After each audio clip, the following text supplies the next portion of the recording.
till you get my meals. I'm gunning for the money in the bank. Coming with a dank, scrolling in the tank, rolling with the gang. You sick and I on the sideline tripping. I go to the hole with the rock like Pippin. Yeah.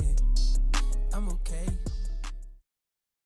What up, though, everybody, and welcome back to the Woodward Heavyweights live on Woodward Sports. Make sure you smash that like button.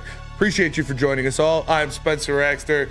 We'll be joined by Easy shortly. We got Nick, we got Chris, we got Caleb. We're ready to rock here on a thirsty Thursday. Big news, Tigers got the win. Avoided the sweep.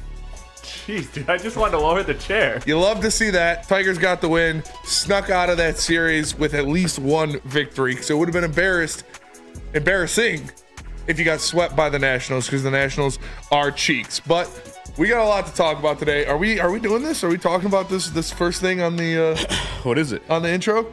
The first thing. Oh, Woodward gets hacked? Yeah, Woodward, we got fucking hacked on Twitter. We got hacked. The Woodward Twitter account got hacked. And I heard it was Nick. I heard it was Nick too. I heard he clicked on a porn link or something like that. Nick, boys, I do not have access to the main account, and you know that's smart. Maybe sometimes on a Saturday I have a few too many. I think that's a great idea that I do not have access to the main Twitter. Boom, baby. I guess the real question Couldn't be me. Couldn't be me. Who do you think did it? Trav. No, I'm just kidding. I'm just saying. I'm messing around. I think it was... Woodward has an enemy. I'm just saying, when you go to the new @Woodward Sports, it's a lot of tweets about from Spencer Raxter. Yeah, it was. I'm just saying. That was where we saying. recovered the account, the @account, which is the Twitter that's signed into the studio computer. Sounds real convenient for you. Yeah, I can't. Can't Hear anything today. hear? Yeah. No, I thought that was crazy. Our haters they're celebrating the streets. Yep. It is what it is. We still here though. I don't get the celebration. We're still You know? here. Do we get to post our own clips now? I'm going to today. For sure going to today. Oh, Hot yeah. day. Sign me up, boys. Get ready. Cooking on some Tiger talk. Amen. Yeah, Nick has a epiphany about the Tigers. I don't know. I figured it out. Yeah, that's what he keeps saying. Exactly what he said, yeah. Everybody's saying Adam in the chat. Adam. I mean, you never know. There's a lot of haters out there. I personally think it was what's his name? Adam Rank. Adam Rank? I think it was Adam Rank. He looked back and heard what Easy said about him and his mother. You know what? Because I enjoy YouTube. I got YouTube a lot. I have YouTube Premium. I don't have to do no commercials. Everything I watch outside of The Boys and I'm binge watching tonight is typically on YouTube. Today when I logged in, his prediction, his record prediction was up. Didn't click. I thought about it too. I'm like, do I really want to give this guy the view? And I just it's to a point where I just don't respect him enough to do so. And maybe he is trolling. But again, why would I watch? You know what I'm saying? Is that fair? That is fair. When somebody's doing something just for interactions or just for the clicks, then it's right? Like, why would I give a fuck to listen to anything it's a little you got to say at that point? disingenuous. Oh, Brandon Dogg says Chauncey Gardner-Johnson because Chauncey of Easy. Johnson with the hack. I don't think he's gifted enough to do that. Yeah, that's what Could we hire hear. somebody to do it, but He could have hired somebody to do it. That's very true. also I heard he owes some people some money. So That is one of my fears with delving into that thing a little further. I'm like, he does have money to make me, yeah. So I backed off a little bit there. Had some plenty of opportunities though. What do Press y'all the think the password was? Says Brandon Doggs. You'll never guess the passwords for anything here. Yeah. I promise. It's so annoying that I have to text people every day, like, "Hey, what's the password for this?" Because it's one of those like strong generated encrypted. passwords. Yeah. Yeah. No, I'm with you. Wasn't God, cryptic off-season enough. talk. Come on, started so well, Easy. No, off-season talk slowed down. We got a little bit more from a couple offensive coaches today. We'll talk about a little bit about that. Let's go Red Wings Party says it was Lorena getting back at Easy for getting her involved with his offshore account. Dude, I haven't seen Lorena Rios in a long time in the chat. Yeah, we're on a little bit of a break right now. Lorena and I, things haven't been clicking like they used to. Figure we need some time off to appreciate each other a little bit more, and hopefully it works out. You know what else we listen, haven't no seen hard in a while? feelings. We haven't seen Clomp Sauce in a while. Hey, Clomp Sauce. Shout out Clomp Sauce. Yeah. You think he just changed his name? You're 'cause he friendly outed neighborhood himself? racist. I mean, He finally I had know, enough. big- Clomp No. Sauce still here somewhere? He's Clomp just Sauce is definitely on what is it? X. Is that my phone or your phone? I thought it was the headphones. I got excited. No, for it's a my second. phone. Clomp Sauce is on that Truther or whatever it's called. What is it? The Donald Trump's Twitter. Oh, I didn't know that existed. I forget what it's called. He like made his own social media site, but that's where Clomp Sauce is for sure. 100%. That guy, yeah, I don't think he's ashamed at all because he was just blatantly doing it in the chat. So I don't think he would change his name because he was pretty proud of it. Yeah, I guess so. For sure, Anakin, says Xavier D. Oh, he's got He's the, got He's got the, the cop I'm connect. sure his department has some kind of cyber, branch. Hacky, Yeah. yeah. You could be like, I'm in. Like one of those. It didn't happen until we let in an outsider, Caleb. That is true. I'm We've innocent, never been fellas. hacked until Caleb started working here. I'm just saying. Hey, look, I'm innocent. I know nothing about it, but I do see all the hate on Twitter. I think it's hilarious. Like Yeah. all the Yeah. people saying, Oh, yeah. that Let them stuff. hate. It's funny. I love it. Bring it. Yeah. They hate let's us. go. They hate us because they ain't us. Amen. Hate us because they ain't us. Yeah, I just hate the blanket statements when it's like, because there'll be one person that they don't like, but it's like fuck all of them. Yeah. But I don't know if it's fine. if it's funny, if it's tasteful, I'll like them even. Especially now you can't see who likes what. Oh, yeah.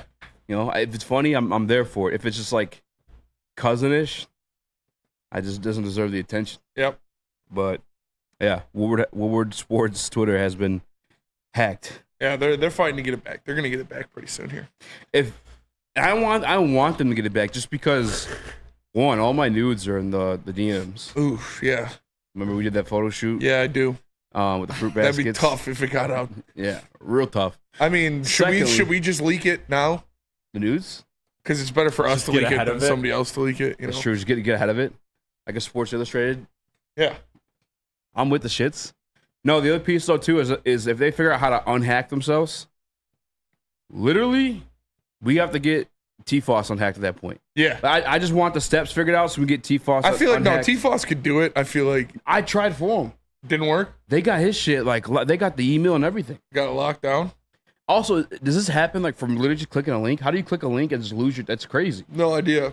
Fellas, I kind of got scared though because I was scrolling through Twitter, like accidentally clicked a link that Me was too. like it was like a verified fault. I was like, Yeah, like literally. closed it real fast. That's what happened to me earlier. Yeah, It was honestly on my tweet about us getting hacked. Yeah. I was like, oh fuck. It yeah. I got a little nervous there. was like some finance app or something like that. What were you saying, Nick? Yeah, my old Twitter got hacked. It was by like x5764 at whatever AOL.com. Hacked, like I couldn't get in because they had the email too. And that Twitter was specifically my one like at my other work computer, like that I would go on, and I couldn't get it back. Whatever, no matter what I did, I couldn't get that back. So that's why it's Detroit Mario now. Shout out. That's the thing, and I know T. Foster didn't pay to be verified because he's fucking Terry Foster, and everyone should know who Terry Foster is in this city, or at least if you're following Detroit sports content, just because he's a legend when it comes to the sports game. But it's just wild that, like, in this situation where we pay for it, and I don't know if we're gonna get it back or not, but like, it's wild that you could pay to be verified, and this happens to you. Like how am I paying for this service that's also free, by the way? And then like, if I do get hacked, there's just no assistance on it. There's just no like what the that's wild to me. Especially when you go on the account and you could literally see that's hacked. Like T-Foss's account, and again, he didn't have Twitter Blue or whatever, but like T-Foss's account was clearly, I mean, they're trying to shop iPads and shit, like whatever the hell else is going on. I mean, it happens to the best, I guess. They did get Peter Schrager recently too. Yeah, they got Buster Olney like yesterday. They got Penei Sewell before. Yep. Once upon a time, I thought I was gonna buy an iPad from Penei Sewell. I'm like, wow, this is really random, but pretty cool interaction. Yeah, I'll come buy an iPad from you, Penei. You only got 6 of those things. It's a lot on my way. Yeah. Lo and behold, it was not the real Penei Sewell. He was just hacked. Almost got finessed by Peruvian pirates. I guess so, man. Cambodian pirates. Thank God they didn't get mine. They got my cousin one time back in the day before it was really bad. Somebody in I think it was Somalia stole his PS5 because he's like, ship it to, or his PSP. Sorry, way before PS5. Like, ship it to us. We'll send you the check or whatever. They sent him the check. He shipped it. Check bounced. PSP was gone. So he got for PSP. Which PSP? ahead of its time. Way ahead of its was. time. Oh, dude, such a just amazing device. Insane. Yeah. The graphics are honestly like kind of straight as fuck for like back then, especially. Final Fantasy Dissidia, top tier game. I think I played Rainbow Six. Rainbow Six is dope. I had all my music on there. Yeah. And I even had the little home connection thing where you played it in there and the speakers was fucking bopping. Oh yeah, PSP was ahead of its time for sure. You ever have IRS the PS did it. Vita? Is that the same PS thing? Vita? New- You ever PS have that? Vita? No. It's like the new Dude. PSP. Oh, well, a while back. I was Yeah. in like middle school, but that thing was sweet too. Right after the PSP. Yeah. Yeah, I remember getting that thing for Christmas. It was one of the best Christmases I've ever had, probably. Booner got hacked too. Yeah, Booner got hacked. Yeah, rip Booner. You guys buy some iPads from him. Yeah, Actually there's pirates on the Booner path. So Booner actually got Be pulled careful. up on in traffic too. Hopped out the car. I hear you going, David, get your ass back in the car. I got, I'm gonna send that video to send Chris. the video to Chris Yeah, right now. I'll send bullshit it. so we can put. Yeah. We got an exclusive video of Booner getting rolled up on in traffic that we're gonna get to you guys pretty soon here. Booner and Hefe. So Joey Chestnut, we didn't go over this. This is a fucking travesty.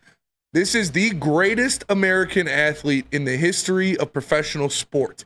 Oh my. And he is being spat on by Nathan's and the hot dog eating contest because he wants to do vegan dogs. And so he got banned.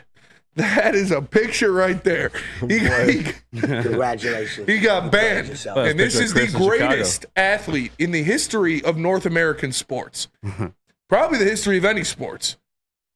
And he was banned, but Truly banned or just like truly banned, banned from like this year? Just banned from the contest. Forever them. I don't know if it's definitely this year. He is the contest. But Can he- great news came out of this Okay. because they will have an exclusive 1v1 Joey Chestnut versus Kobayashi hot dog eating contest Live stream. on Netflix on Labor Day, getting after it. Wow. And that is what we wanted. That is what the people want. That's what to say. He is the sport. It is, yeah. This is like Jordan versus LeBron 1-on-1. Kobayashi versus Joey Chestnut. Didn't Kobayashi retire? Kobe, yeah. Joey Chestnut retired Kobayashi because he couldn't beat him. I thought Kobayashi beat him that one year though. No, Kobayashi was winning. winning at first, and then Joey Chestnut came in, and Joey Chestnut finally caught up, beat him, and Kobayashi retired. Listen, it's crazy because I was literally just gonna Eat say that shit like Kobayashi. hell yeah, shout it. Now I was literally gonna say people only tune in to see him and or Yes. Kobayashi's no longer around, and now they're getting their own exclusive Netflix deal. This is the Jake Paul versus Mike Tyson that we want. Maz, Ryan, everybody else that has all of this fucking pent-up aggression about, oh, I'm not tuning in unless Caitlin Clark's playing in the Olympics. I want that same fucking energy for Joey Chestnut in the goddamn hot dog eating contest, because that is America. That is America's contest. Yeah. This is the American champion, the greatest of all time in any sport. So if you're going to get all riled up because Caitlin Clark's not in the Olympics, keep that same energy for a goddamn American icon in Joey Chestnut. Now, do you want to go to the footage of Booner? Yeah, now let's see Booner in traffic. All right. That's his dad. That's his dad. That's not Booner. Why don't you get in the position of your driver's seat and go? He's complaining about this shit. Like, get a van with some back windows. Just get in your driver's seat And and wait go. for it, wait for it, wait for it. Booner!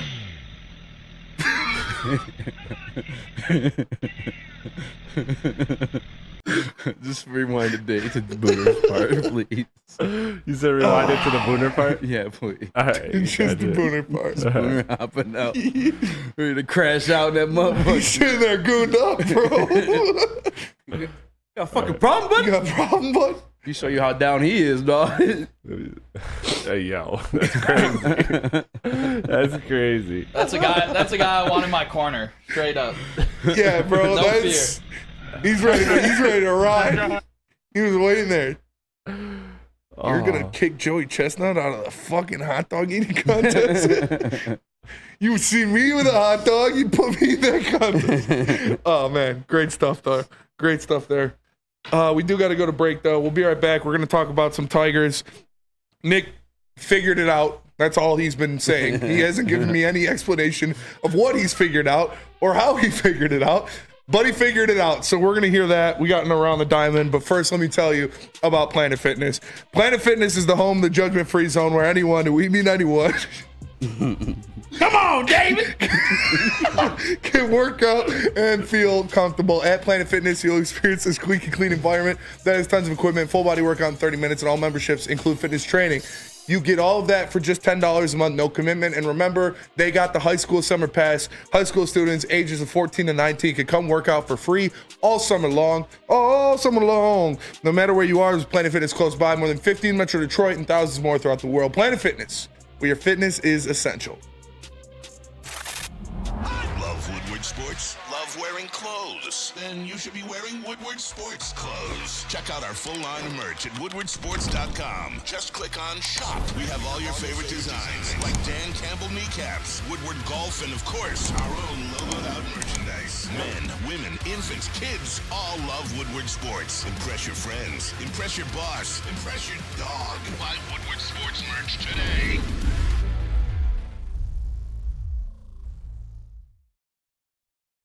Yo, let me just say, I love Planet Fitness.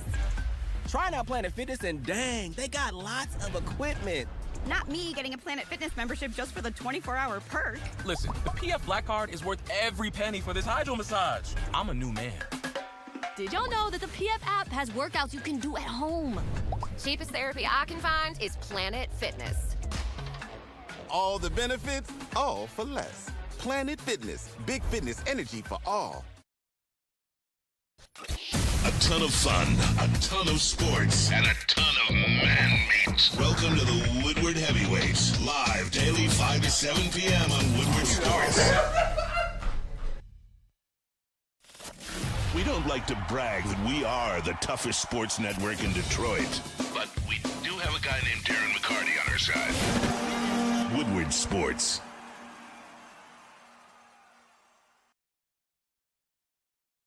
Are you dealing with divorce, child custody, visitation, or other family law issues? Kevin and Catherine at KDK Law in Birmingham will have your back. 10 plus years of experience and 24/7 availability. Scan the QR code on the screen or call 248-971-0476. Again, that's 248-971-0476. Tell them the Heavyweights from Woodward Sports sent you, and KDK Law will pay your filing fee. KDK Law, they've got your back.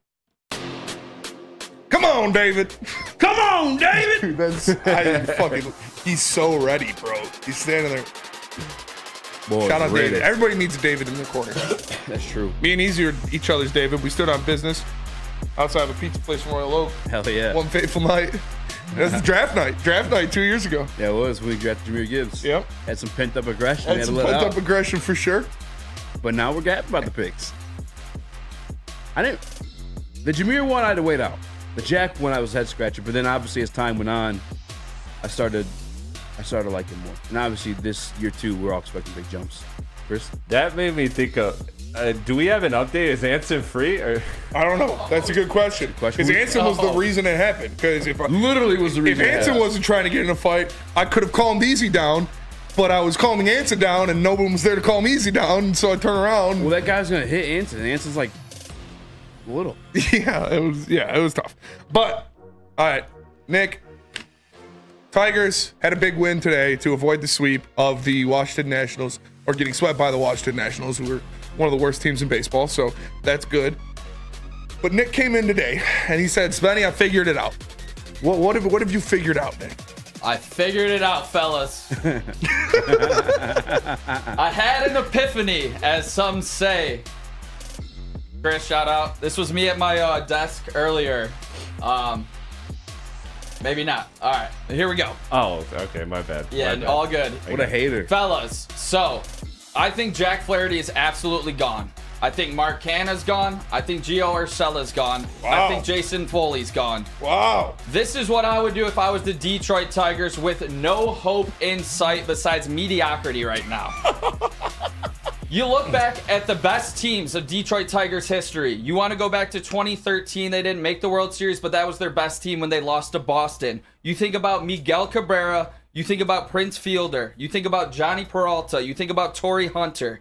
Miggy, you got in a trade. Johnny Peralta, you got in a trade. Prince and Torrey Hunter, free agents.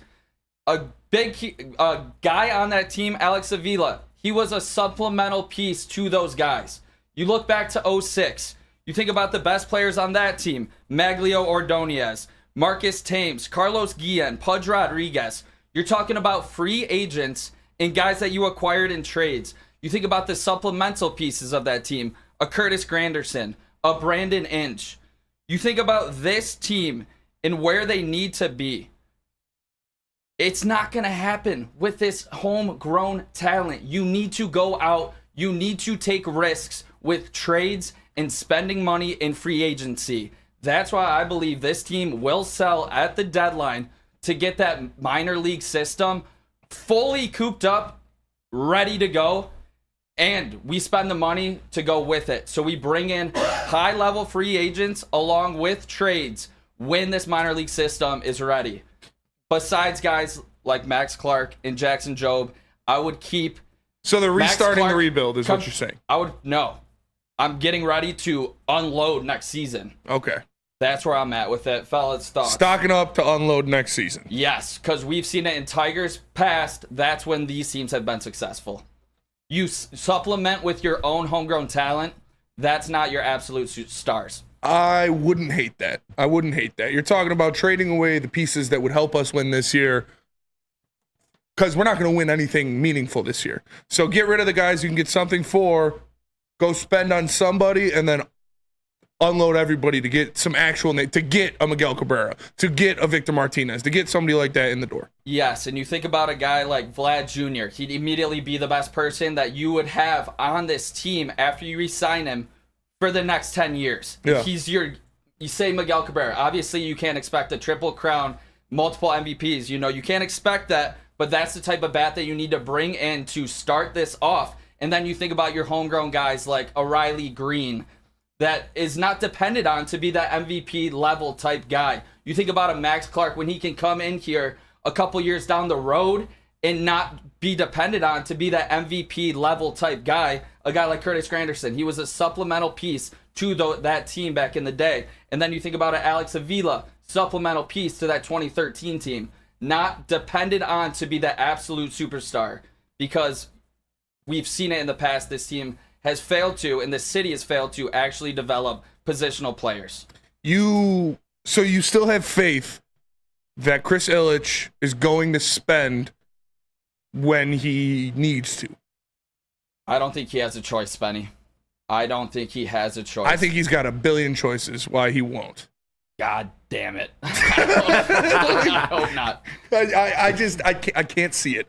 I can't see it. You don't think he will? I don't think he will. I think, like I said it before, I think they're building this. They want to be like the Tampa Bay Rays. They want to be like the San Francisco Giants. I don't see them going out there and making the splash signing or making this big deal for a guy.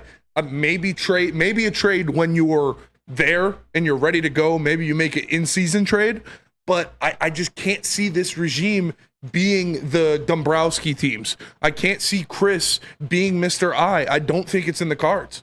I think that if this prospect pool gets so deep, like it's already a top 5, you just think about trading Flaherty, Canna, or Urshela. That means this team's probably going to bottom out, get another top 8 pick. And you've seen that this regime drafts high schoolers. Big upside talent. Mm-hmm. You think about guys like Max Clark, Kevin McGonigal, already climbing in the rankings. You think about the trade last year and how you Lee already ranking in AA.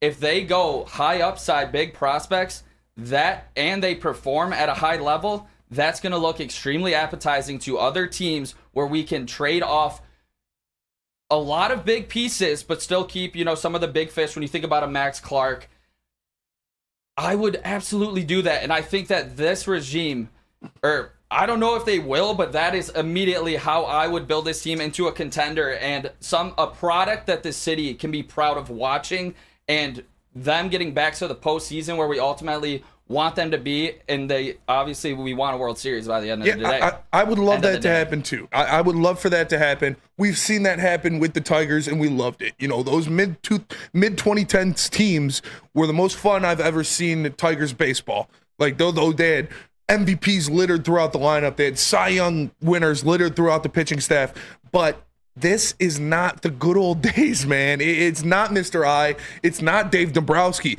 That is what they would do. They would load up on prospects and then trade. What these guys are going to do is what the Rays do, is what the Giants do. They're going to sell their big pieces to get young guys. That's why I don't want to see it happen, but I would not be surprised if they traded Skubal at some point, because that's how many times have the Rays traded a Cy Young winner? They just did it with Glasgow. They obviously did it with David Price back in the day, with James Shields. Like, that's what happens with those organizations that aren't going to spend big money like the Dodgers or the Yankees or the Dombrowski Tigers. They got to get what they can, and we're closer to the Rays than we are the Yankees. And then you think about this homegrown talent that we have, though. I think Scott Harris is seeing it right now. Colt Keith struggling mightily. You think about Torkelson already in AAA. You think about Meadows already in AAA. They've seen these homegrown talent and what prospects can be once they hit the majors. I think he's seeing that right now. One guy that he traded for, Justin Henry Malloy, looks like he's doing pretty damn good. And that's what but he wasn't signed, or he wasn't grown through the Tigers organization. I don't think they factor in Torkelson because those aren't their guys. Those aren't their picks. They paid Colt though. They paid Colt. They like Colt, but Torkelson is not their 1-1. That's not their burden to carry. That from their perspective. But I don't see them being the Dombrowski teams of old. I just can't see it. He's 0 for 2 right now when it comes to seasons. We're on pace to have under 500 seasons. Scott Harris is 0 for 2 in his tenure. I know we're not blaming him for all of Alavila's failures. I'm gonna blame him for what he's done so far. And this product that we have on the field is unwatchable almost every single night when it comes to this offense. So when you think about putting an actual team on the field, I think this is the best way to do it, unless you can clearly build from drafting a guy and developing him, which this whole regime has not been able to do yet. I love what I'm seeing out of Henry Malloy today. Easy. What are your first thoughts? Real quick, I just want to shout out to Chase Amley because this is the perfect point of what I was trying to say. The Rays got Glasnow when they traded away Chris Archer to the Pirates. They had Chris Archer, traded him, got Glasnow, had him for a while, then traded him. Like, they don't hold on to these Cy Young caliber arms. They get rid of them and get the most they can from them. To that point, who's the guy that we brought in? Isak Paredes. We weren't able to develop him. We traded him to the Rays. Yeah, who did develop him. Who did that? Alavila made that trade. That was not a Chris Harris that was not a Chris Harris trade. But it's going to my point of developing hitters like in this organization. It's just struggled for so long, and to one point that Scott Harris has done. Scott Harris, yeah, sorry. Yeah, you're good. He's obviously not been really in a rush, as we've seen, to put actual bats on the field because he wanted to see what he has. I think it's clear at this point what he has is not working, and that's why I think he might make a pivot. That's why I think he's going to break it all down and restart. Like that, I think we're seeing a rebuild of a rebuild. And we'll get back into this in a second. We do got to go to break. Tell us about Feldman, Nick.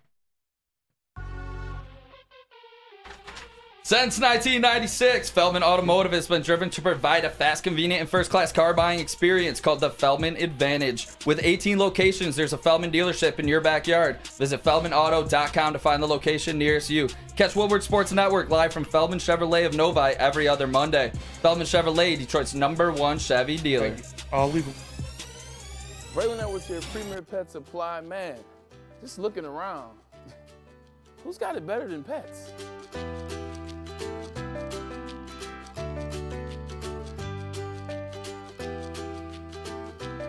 Come on, a baby stroller for Coda?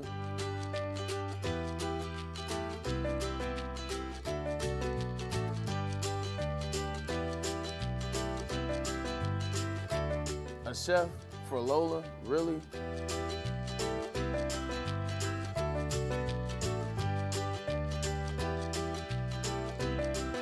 You don't have to tell me who the real boss here is. Who's got it better than pets? Nobody, especially here at Premier Pet Supply. For over 30 years and more than 13 locations, Premier Pet Supply has everything that your pet can dream of, and guess what? It's all under one roof. Premier Pet Supply, family owned, operated, and proud to call Metro Detroit home. Check out PremierPetSupply.com or scan the QR code today. Who's got it better than pets? Nobody! Is that an octopus in your pants, or are you just happy to see me?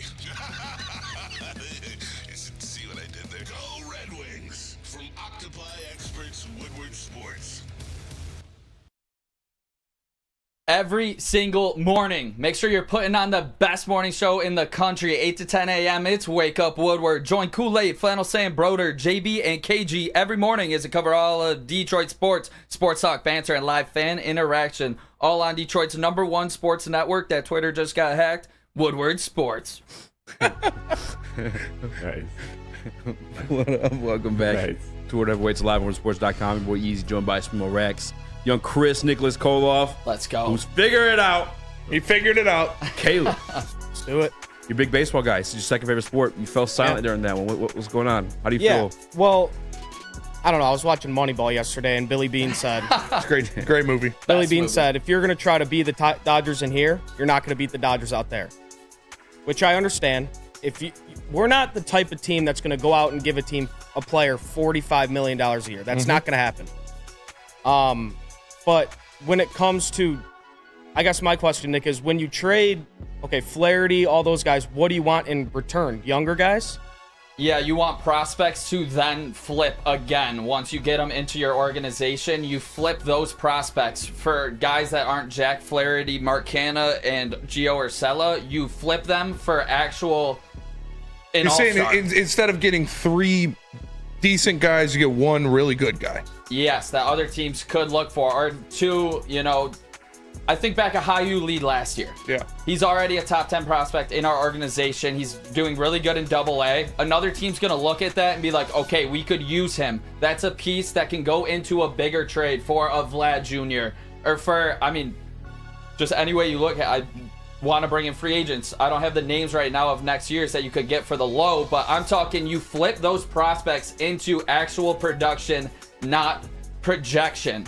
That's where I'm at with it. How long do you wait until you flip those prospects for a guy like Vlad Jr. or a guy like that? I would do it as soon as before next season. So you're out on this season? Yes. I've seen enough. Well, I'm a little, because I just saw a stat today. Our top 3 pitchers, I know Reese Olson hasn't been pitching the greatest as of late. Mize had a good outing today. Mize had a good outing today. But Skubal, Flaherty, and Reese Olson, in your 3-man rotation in the playoffs, that's going to be so hard to beat. Mm-hmm. Caleb, I'm with you. I've been on that train all season, but I'm at the point now where I've seen enough from this offense and this bullpen taking a step back. I don't think we get there. Yeah, this series broke Nick. He was 3 days ago, he was saying we should buy at the deadline, and now he's saying should pack it up. Baseball is crazy. That article came out about being a 500 team. It's for real. You're on the edge of your seat. You're living and dying by every single pitch. But the way that these prospects have turned out, that's what scares the shit out of me. And we've seen it before. And I'll just say 2 names right now, fellas. Cameron Maybin, Andrew Miller, Miguel Cabrera. Yeah. Who won that trade, fellas? Yeah, that's true. Who won that trade? We ended up getting Maybin back, too. Yeah, 4 different times. Yeah. But Caleb, how would you kind of build this team? Are you going to be on that patient list and not want to spend, or do you think that my take has some validity to it?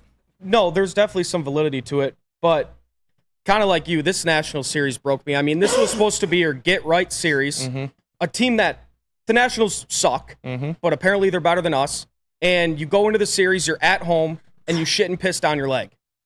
And then... and now I don't really know, because at first I was okay, buy at the deadline. You need to get a hitter, whatever. Buy. But at this point, you just lost a series to a terrible team. And I know it's baseball, it's any given day, whatever. But you got to win that series. And now after that, I don't know. We haven't done buy or sell in a while. We should pump some nooners tomorrow and do buy or sell. I'm down. Yeah, I agree. Nick, I love what you're saying, man. That is what I think you should do. That is what I would like them to do, but I don't see them doing it. I just don't. Now let's go to Around the Diamond. Got a couple questions here. We got a little bit left in this segment, so we'll do some of the big ones.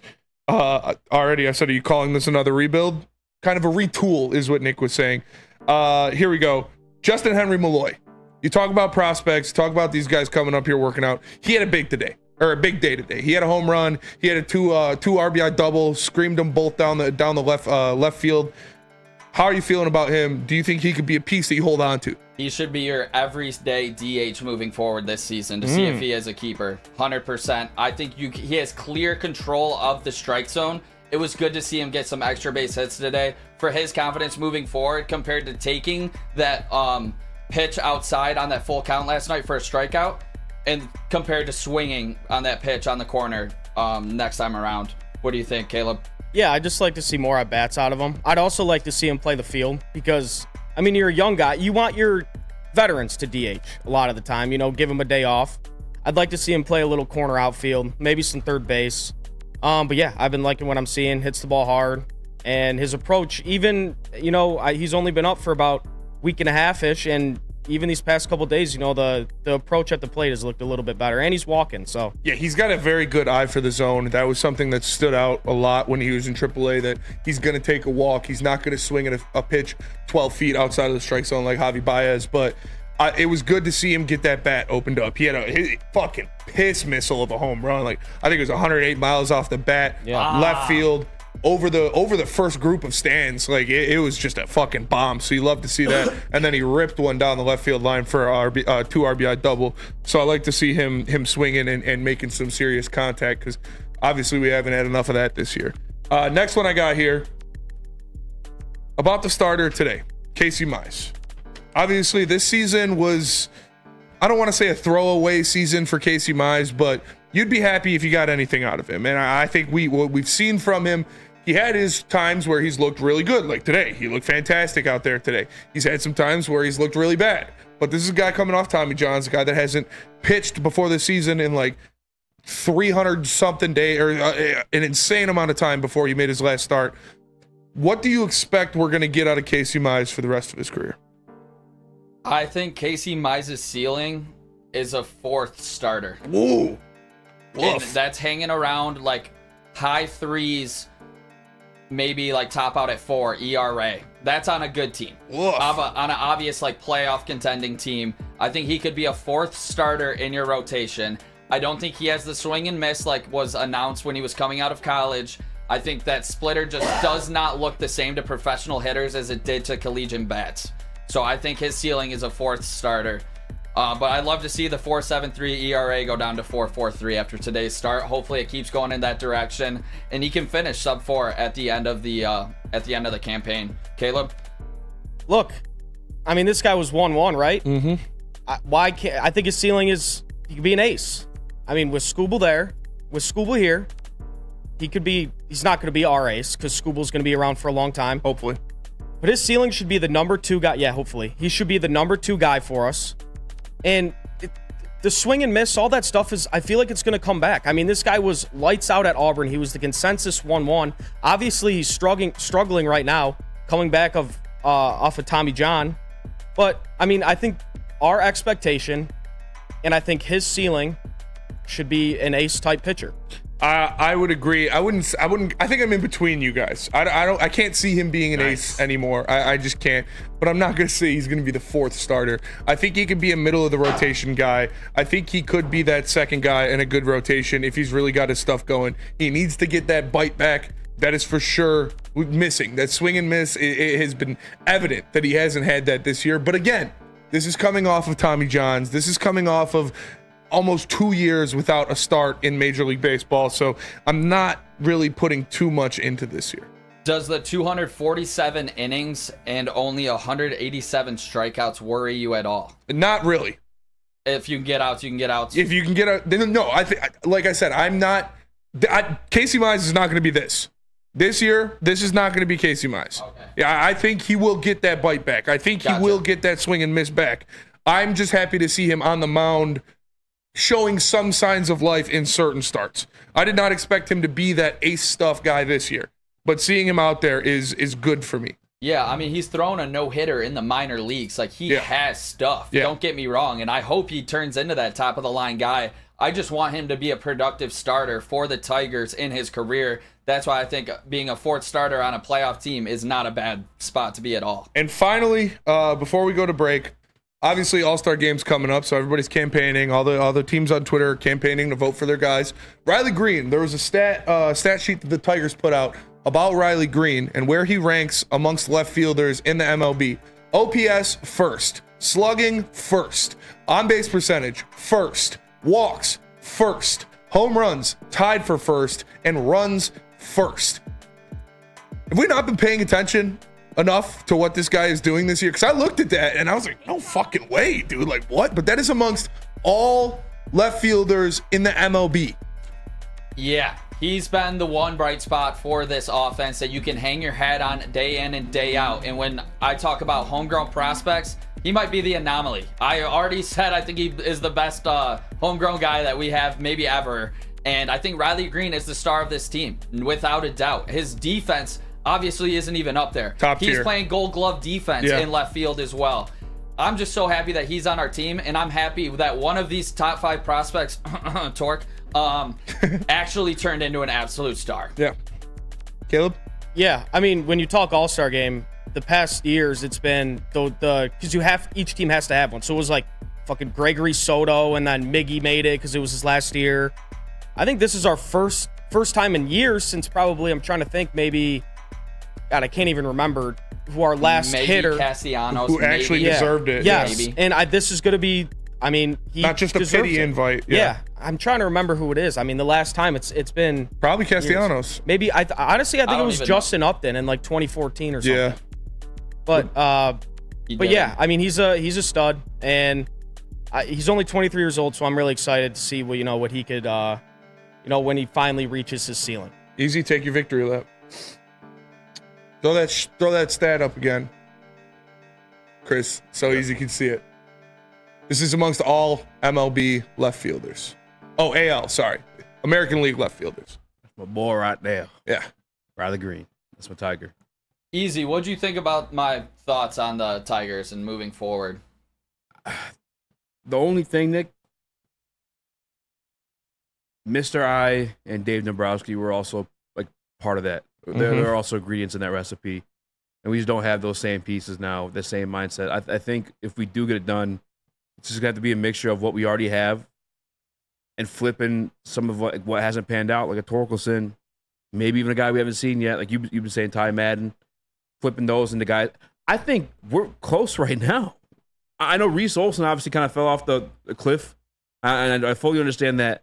But I think you guys said it twice too, or not twice, but you said it before. Like seeing Skubal twice in this series automatically gives you a chance. Flaherty, when healthy, automatically gives you a chance. So it's like all we need, it feels like, is the offensive pieces. A lot of the I don't know the number on it, and maybe I should find this, but like how many one-score games has this Detroit Tigers team lost? It's been a lot. The Cardiac Cats, they've been that since the beginning of the season. Like it's just, I really feel like we're the offense away. And maybe you could flip a little bit of like the minors, what you got going on there, for pieces that can produce right now. I think you're in the running. You're in the conversation. And baseball is one of those sports where like, I feel like it's more, I don't want to say timing, rhythm. I don't know. Like you could spend a shit ton of money on a team. Doesn't always cash you in, right? Yeah. It's like when the guys get going, when you guys get hot, I feel like those are the teams that win in baseball. It's kind of like that in hockey too. Hot teams win. Yankees haven't won a World Series in forever. Although the Rangers won, the Rangers literally bought a World Series last year. But you're right. More often than not, it doesn't work out. Because look at the Dodgers. Look at the Yankees. Yeah. Look at the Dodgers got one in 20 years, and they buy the team every single year. If the Dodgers don't win this year, did the Phillies buy a team a few years ago? Phillies bought a team a couple years ago, yeah. And they look like they're the Padres maybe bought a favorite. team. The Padres had Tatis, Machado, and Juan Soto and didn't win. We've bought a team in Detroit. We didn't win, but we got there. Got close. Multiple times. Should have won in 2013, but Boston had their whole magic going on. But one thing real quick on the Rangers, they bought their middle infield, Simeon and Seager, and Evaldi when it comes to the pitching. But they supplemented that with Josh Young and the catcher, name escapes me, Jonah Heim. Yeah. So it's like, obviously you can buy the pieces and then you supplement with the homegrown talent. Mm-hmm. That's what I'm trying to say. That I think that's the best way to do it. Because you buy like actual stars And that know are stars. You've got some guys that could supplement that. You got a Riley Green. You got a Kerry Carpenter. You got guys that could. You bring in 2 stars. Makes them all look a lot better, easier, quicker. For sure. All right. Well, we got to go to break. Let me tell you guys about Guardian Alarm. Guardian Alarm offers you customized solutions from real experts. Their professional technicians take the time to recommend security and automation solutions specific to your needs. They also got 24/7 professional monitoring. You can call them anytime, day or night. No Guardian Alarm team member will stay on the phone as long as needed. And of course, they have technology backed by people. Your safety and security deserves technology that's been proven to work and people who have been proven to care. So call them at 1-800-STAY-OUT. That's 1-800-STAY-OUT. And let them know Woodward Sports sent you. Game is won in the trenches, and our big fellas don't mess around. The Woodward Heavyweights on Woodward Sports.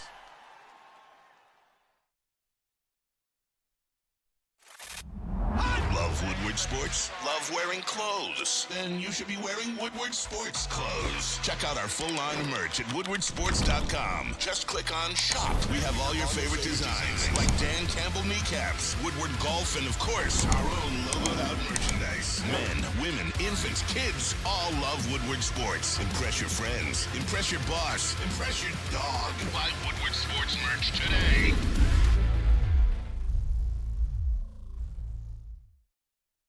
Walk into any Lady Jane's Haircuts for Men for an award-winning haircut experience from one of our talented stylists. Enjoy a precision haircut, hot lather neck shave, scalp and neck massage, and a hot towel treatment to top it off. Enter for your chance to win the $50,000 Perfect Bracket Challenge. With more than 25 Metro Detroit locations, there's always a Lady Jane's near you. Lady Jane's Haircuts for Men open 7 days a week. Walk in anytime. Lady Jane's, it's wicked awesome. Dispo Dispensary's local campus plug for very specific reasons. 1, they got the best bud in the world. All right, the name brand products, all that stuff. 2, they got the best bud tenders, some of the most knowledgeable guys you need. It doesn't always have to be bud you go in there for. It could be something you want to sleep for, something for pain. 3, they got the best deals on top of that. 4, there's over 6 locations and more across the great state of Michigan. That's why they're your local campus plug. Visit them at disposhops.com to find a Dispo near you. You must be 21 up and older to participate. That's Dispo, your local campus plug.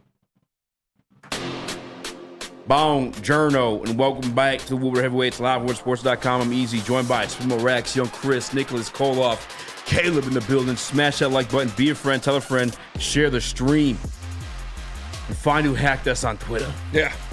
All right. But moving on, we kind of teased it a little bit yesterday. It was a great podcast, and it was like there are long-winded answers, but there's just so much packed into them. Chris Spielman joined Rick Spielman and Ryan Williams, I believe his name is, with the First Pick podcast on CBS, and he was just spitting straight knowledge, straight facts, straight like behind the scenes stuff with this regime. At one point, they're kind of just teasing because Chris Spielman was like the first hire. Sheila took over. Rod Wood remained. He was there beforehand. Yep. The first hire they made, they talked to Chris Spielman, and I was almost for a GM role, but he was like, "I'm not. I don't want to do that." Yeah, I'm not that guy. And that's awesome. It is awesome. It's that type of accountability ownership. He knew what he was. He knows what he is, and it wasn't that as a GM. He's like, "But listen, I'm passionate about this franchise. Obviously, it's helped me in my football life. I know ball. Mm-hmm. I'll help you find a guy." First hire, Brad Holmes. Second hire, Dan Campbell. But Rick Spielman, again, that's his brother, Chris Spielman's brother, and I guess his wife was like, Chris literally hired himself because Dan Campbell. When I see Chris Spielman, he's so like Mr. Hardass.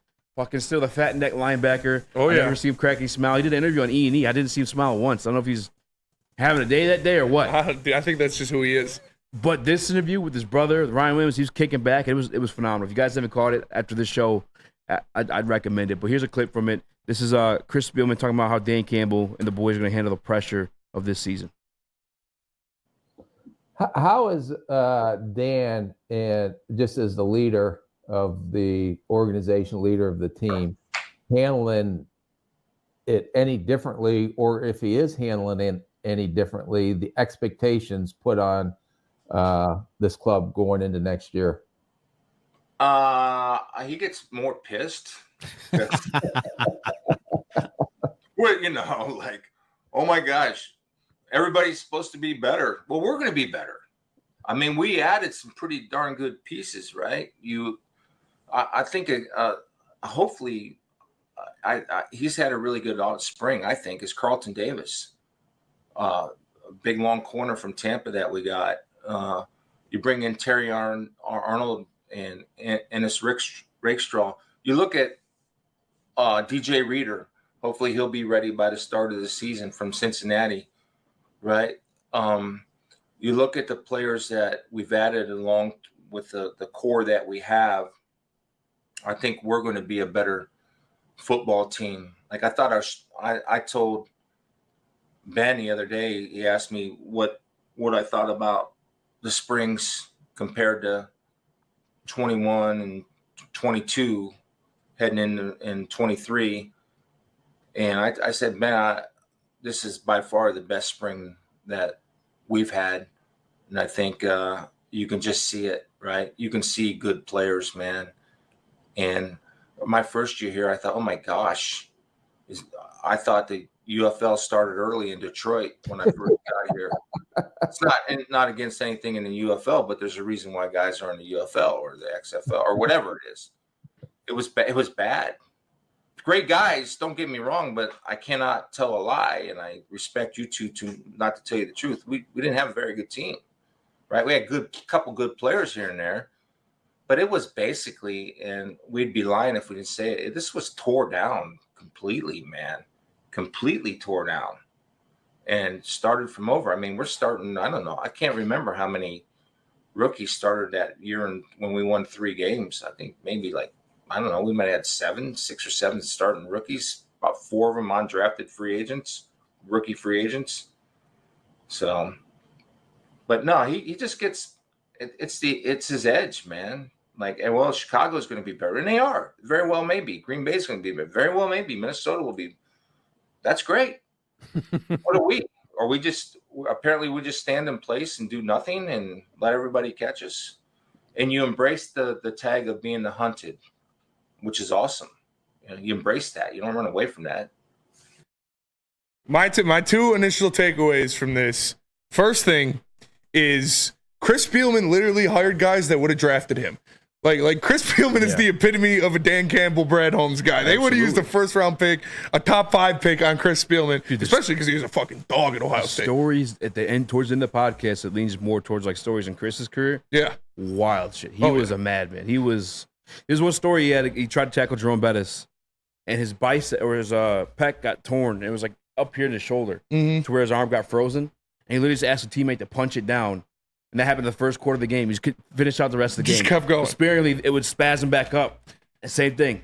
Punch it down. Yeah. He stayed in that's what? He's an insane person. Insane. And I fucking love this because I've been saying this over and over and over. Every time I hear about, the schedule's harder. The NFC is going to be harder. The North got so much better. Well, so did the fucking Lions. The Lions were in the NFC Championship last year, and they got better. I don't care how much better the Bears got. I don't care how much better the Eagles got. I don't care how much better anybody fucking got, because the Lions got better too. The Lions defense is going to be a top 10 defense in the NFL next year. The Lions offense is going to be a top 3 offense in the NFL next year again. And guess what? We have better pieces now. We have guys coming into their 2nd year that are going to improve, that were already some of the best players on this goddamn team that went to the NFC Championship game. So fuck the Bears, fuck the Eagles, fuck anybody else and how much better they got, because a top 2 team in the NFC also got better. I'm the guy that kind of loved it. I think we relished an underdog situation. I think this team is kind of built off that. I think I saw somebody in the chat ask, they said, put up a poll. 2 Lions fans would have back, Stafford on this team or Jared Goff. But I think Jared Goff has been very much part of this franchise turning the page, because there's another guy that you put a chip on his shoulder and it worked to prove himself. And he continues to, because people continue to doubt them and this entire team. Dan Campbell, his first season. I remember I was one of the only people in this network fighting for Dan Campbell. I remember people wanted him fired. You had to see the vision. This team, they thrive off that. That's why when they drafted Terran Arnold after he fell to 23, and then back-to-back drafted Ennis Rakestraw after training for a call. These are all guys, I said in this program plenty of times, are hungry, have something to prove. This entire team feels that way. Let us be relished as the underdog. Let them sleep on us. Let them think we didn't improve. That's okay, because we have a master manipulator in the best way. I don't mean in a bad way, because Drake put a negative connotation on that one. But we have a master manipulator, a Jedi mind trick, if you will, in Dan Campbell, where he's going to take that, he's going to put it in the pot, cook it up with some grit, a little bit more of this, a little bit more of that. He's got these guys ready to run through fucking walls and rip heads off. I love it. I like being the underdog. I'm fine with it. Yes. I'm fine with it. Nick? He's holding everyone to a higher standard. He's pissed off all the time. You know why? Is because something so small can be the difference in making the Super Bowl. Something like a drop, Josh Reynolds. Something like a fumble, Jahmyr Gibbs. These are mistakes that he is going to get on you in practice about, where you don't let it happen in the games. I think about early in the season. You guys remember coming out of halftime. We fumbled the ball against the Seahawks. That's the difference in that game. We went to overtime. Like, the little mistakes are not going to happen this year, especially when it matters most. And that's why he has such a high standard, because he knows how much every single play means in those big games. Caleb? Yeah, I mean, I love when Spielman said, you kind of touched on it, Spenny. I mean, you did, but okay, the Chicago got better, Green Bay got better, whatever. I'm tired of seeing these people on Twitter, because they want to be the one that made the hot take to say, like, the Bears are going to win the North, the Packers are going to win the North. What the fuck are we talking about here? The Lions were there. We won it last year. We were a couple plays away from being in the Super Bowl. And it's not like we just, like he said, just sat there and did nothing. I mean, we got better all around. I mean, we lost a couple pieces, but we brought some pieces in. They're going to make us better. The defensive backs. I mean, that was a problem last year. You see Brad Holmes, Dan Campbell, see what they did. They brought in guys. They revamped that room. So, yeah, I mean, and just listening to Chris Spielman talk just gets me fired the fuck up. I can't wait for Lions season. I'm ready to go. Yeah, the more I got to listen to that podcast, and I heard him say, hey, Chris hired himself. But you heard in that clip just there, Chris Spielman saying, man, throughout the podcast, he's like veering off to these weird, like, funny paths, talking about the coffee and grit holders and stuff like that. Like, I see it now. I've only seen the hard ass version of Chris Spielman. I never got to see this lax version of him. But yeah, this is what this team is. Like feed us the underdog story. It's like what do you say? Pressure. Mm-hmm. How do you handle this pressure? Pressure makes diamonds, and I feel like that's what Dan Campbell and company gonna do. Chris, you want anything before we go to break? I mean, no. I mean, you hit the nail on the head. I want to just use the Nipsey quote: "Pressure, pipes and diamonds. One of them pressure bursts." Yep. This is a team that makes diamonds out of it. So I love the culture. I love the culture that's being built, and this is why you have faith in this organization. Not only do you look at the roster, but you look at that organization, the structure of it, the commitment to the game. Everything about this organization screams sustained success. And that's what's so exciting about this is that yes, we're talking about this being our year. Yes, we're talking about this being that magical year that Lions fans have dreamed for 50 years. But beyond that, there's also that glimmer of hope that this is not just it. This is not all eggs in the basket. We talk about that a lot on here, but it's not when you have this type of solid organizational structure. So I'm excited, man. I'm fired up. I can't wait to see. We saw what two playoffs wins did for this city. I want to see what the big one does for this city. Facts. City will burn to the ground. Well, we do got to go to break. That shit, dude, I fucking love Chris Spielman. Let me tell you guys about some more. Lady Jane's. We got some more coming up. Lady Jane's. Awesome is when a guy can be a guy and get an amazing haircut. That's exactly what Lady Jane's Haircuts for Men offers. Stop in, sit back, relax, and let one of Lady Jane's talented stylists make you look and feel great. Walk in anytime, 7 days a week. Lady Jane's, it's wicked awesome. Congratulations to the real coach of the year, Motor City Dan Campbell. Just put your head down and go to work. It's about to be fun, man. It's about to be fun. Woodward Sports. Stop searching for a vehicle and start finding one. Les Stanford Chevrolet Cadillac makes it easy. We harness the power of multiple dealerships and own the biggest selection of GM brands in the area to get you the car you need. With the Les Stanford Group, you'll have access to 4 different dealerships, providing you with more makes, more models, and more choices. We're connected to more than 1,000 vehicles. And with so many high-quality CPO vehicles available, you'll find new car quality at pre-owned prices. You can start and end your search at lesstanford.com today.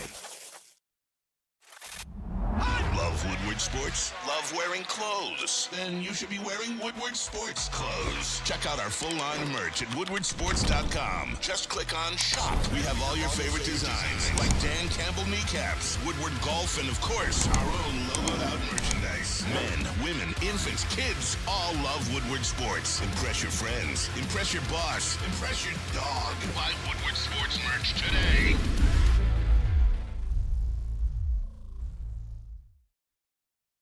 Premier Pet Supply is hands down Michigan's best pet store. Same prices and all the conveniences the online and big box retailers, with one major difference. They're family and locally owned and operated for over 30 years. 60-plus brands of food and nutrition experts to help you. Same day, local curbside home delivery. Premier Pet Supply. Give your pet the best. www.premierpetsupply.com. Welcome back to World Heavyweights Live on WorldSports.com. I'm Easy, joined by Raxter, What up, though? Chris, Nicholas, Kohloff, Caleb in the building. Smash that like button. Be a friend. Tell a friend. Share the stream. Let me tell you, I should have just had you go straight to this next clip, Chris. It's from the same podcast. I grabbed a bunch of these, but very much like Dan Campbell, long-winded answers. I might. What? Should I get a black Campbell jersey or a black Spielman jersey? Ooh. All over the place. I can't find You them. got to do it. Create your own. Probably. Yeah, but I want one of those throwback ones, though, like a black throwback the one. Legit. Can't find them. I want to get a new black one. Crispy. Campbell or Spielman? I feel like that many people would have Spielman, so I'd go with that one. Sheila Ham. Yeah. Hamp, that'd be hard. Hamp would be dope. I like that too. Chris, you play the other piece of the podcast? Yes, sir. I actually had this conversation with Coach Campbell at the grit machine. It's unbelievable, and they got grit coffee holder. It's just so cool. It's just crazy. That I said, Coach, I think the best thing about our team is that our best players are our best leaders and our best practice players. Like, you watch Penei Sewell and Aiden Hutchinson practice, it's unbelievable. I mean, it's like I would pay to see a mission of those two practicing against each other. It's not only that, but in an individual, everything is like with a purpose in a mission. And so when your best players are your best practice players and your best leaders, everybody else can fall in line. Then you may take a chance later on in the guy, because if they don't fall in line, then they're out. Like, they have to figure it out. This is how they do it. And they see, well, if I want to get a $30 million contract, if I want to get Penei Sewell money, or if I want to get Amon-Ra St. Brown money, then why not do what they do? And I think that's an advantage for us, because our best players are like dialed in every single day. Like, watching Hutch practice, it's a freak show, man. It's unbelievable. Talked about that a little bit yesterday when we heard Terrell Williams' comments on Aiden Hutchinson about how when your best players are working that hard at practice, it makes everyone else around you better. And that's what Chris Spielman is implying there. When you have an Aiden Hutchinson working that hard, when you have a Jared Goff working that hard, a Penei Sewell and Amon-Ra St. Brown, these guys who just got the bag, who are the leaders of this team, who are the Pro Bowlers, the All Pros, it makes the fringe guys like, shit, if I want to be good, if I want to make this team, that's how hard I got to work every fucking day. So I love it, and that just comes back to the grit mentality and that whole aura that Dan Campbell brought to this team. Because you got to think back in like a couple of years ago, was it like that? I mean, I'm sure it was, but you didn't hear about it. You didn't hear about how hard they were working every day. You didn't hear about 202 balls on the jug machine after every fucking practice. You didn't hear about Penei Sewell coming in early, studying film, doing all of that. You didn't hear about Matt Stafford meeting up with all of these guys in the middle of the summer in California to run routes and do things like you hear about Jared Goff. It's a different mentality, and it starts from the top. It starts with Sheila Ford-Hamp, then to Chris Spielman, then to Brad Holmes, then to Dan Campbell, and it goes through the rest of the franchise. And it's just a beautiful thing to see. This is how good franchises are run. We have never experienced this ever as Lions fans, ever, unless you're 200 years old. Like, we have never felt this, and it's just amazing. It is. You talked about the two leaders in your team being your best practice players. That sets the standard of Penei Sewell, Aiden Hutchinson, Amon-Ra. They set the standard. Is like, you want to get paid $30 million? Act like the guy's getting paid $30 million. Standard practice. Catch 202 balls afterward. Hitting the weight room. Constantly working on your craft. Never being satisfied with what you've accomplished, but always being hungry for more. That's what these guys are. That's what they've brought in. That's what they said another piece in this podcast. And again, this part was like 4 minutes long. It was, I don't know if we'd be allowed to do all that, but he asked them, like, what is it? Like, how do you guys continue to cook up like these type of players, these type of characters? And there's 3 things, and I might miss on one of them here, but I know one was instinct. And the instinct, that's not really like measurable, right? You kind of have to see it. And the way he described it is when you watch a center shut off a defensive lineman before moving on to a linebacker. Guys who know when to blitz. It's just like instinct is not really a measurement, and that's the thing with football, right? Not everything's a measurement in this game. There's a lot of context and stuff you see. You get a lot of feel for what's going on. Instinct was number 1. Number 2, I think, was athleticism, and number 3, I believe, was just competing, was never giving up. The high motor type stuff, and that's just kind of what they've always done. And they've grabbed it. They grab guys that are football players. You heard Brad Holmes say this too. They don't draft for positions. They draft football players.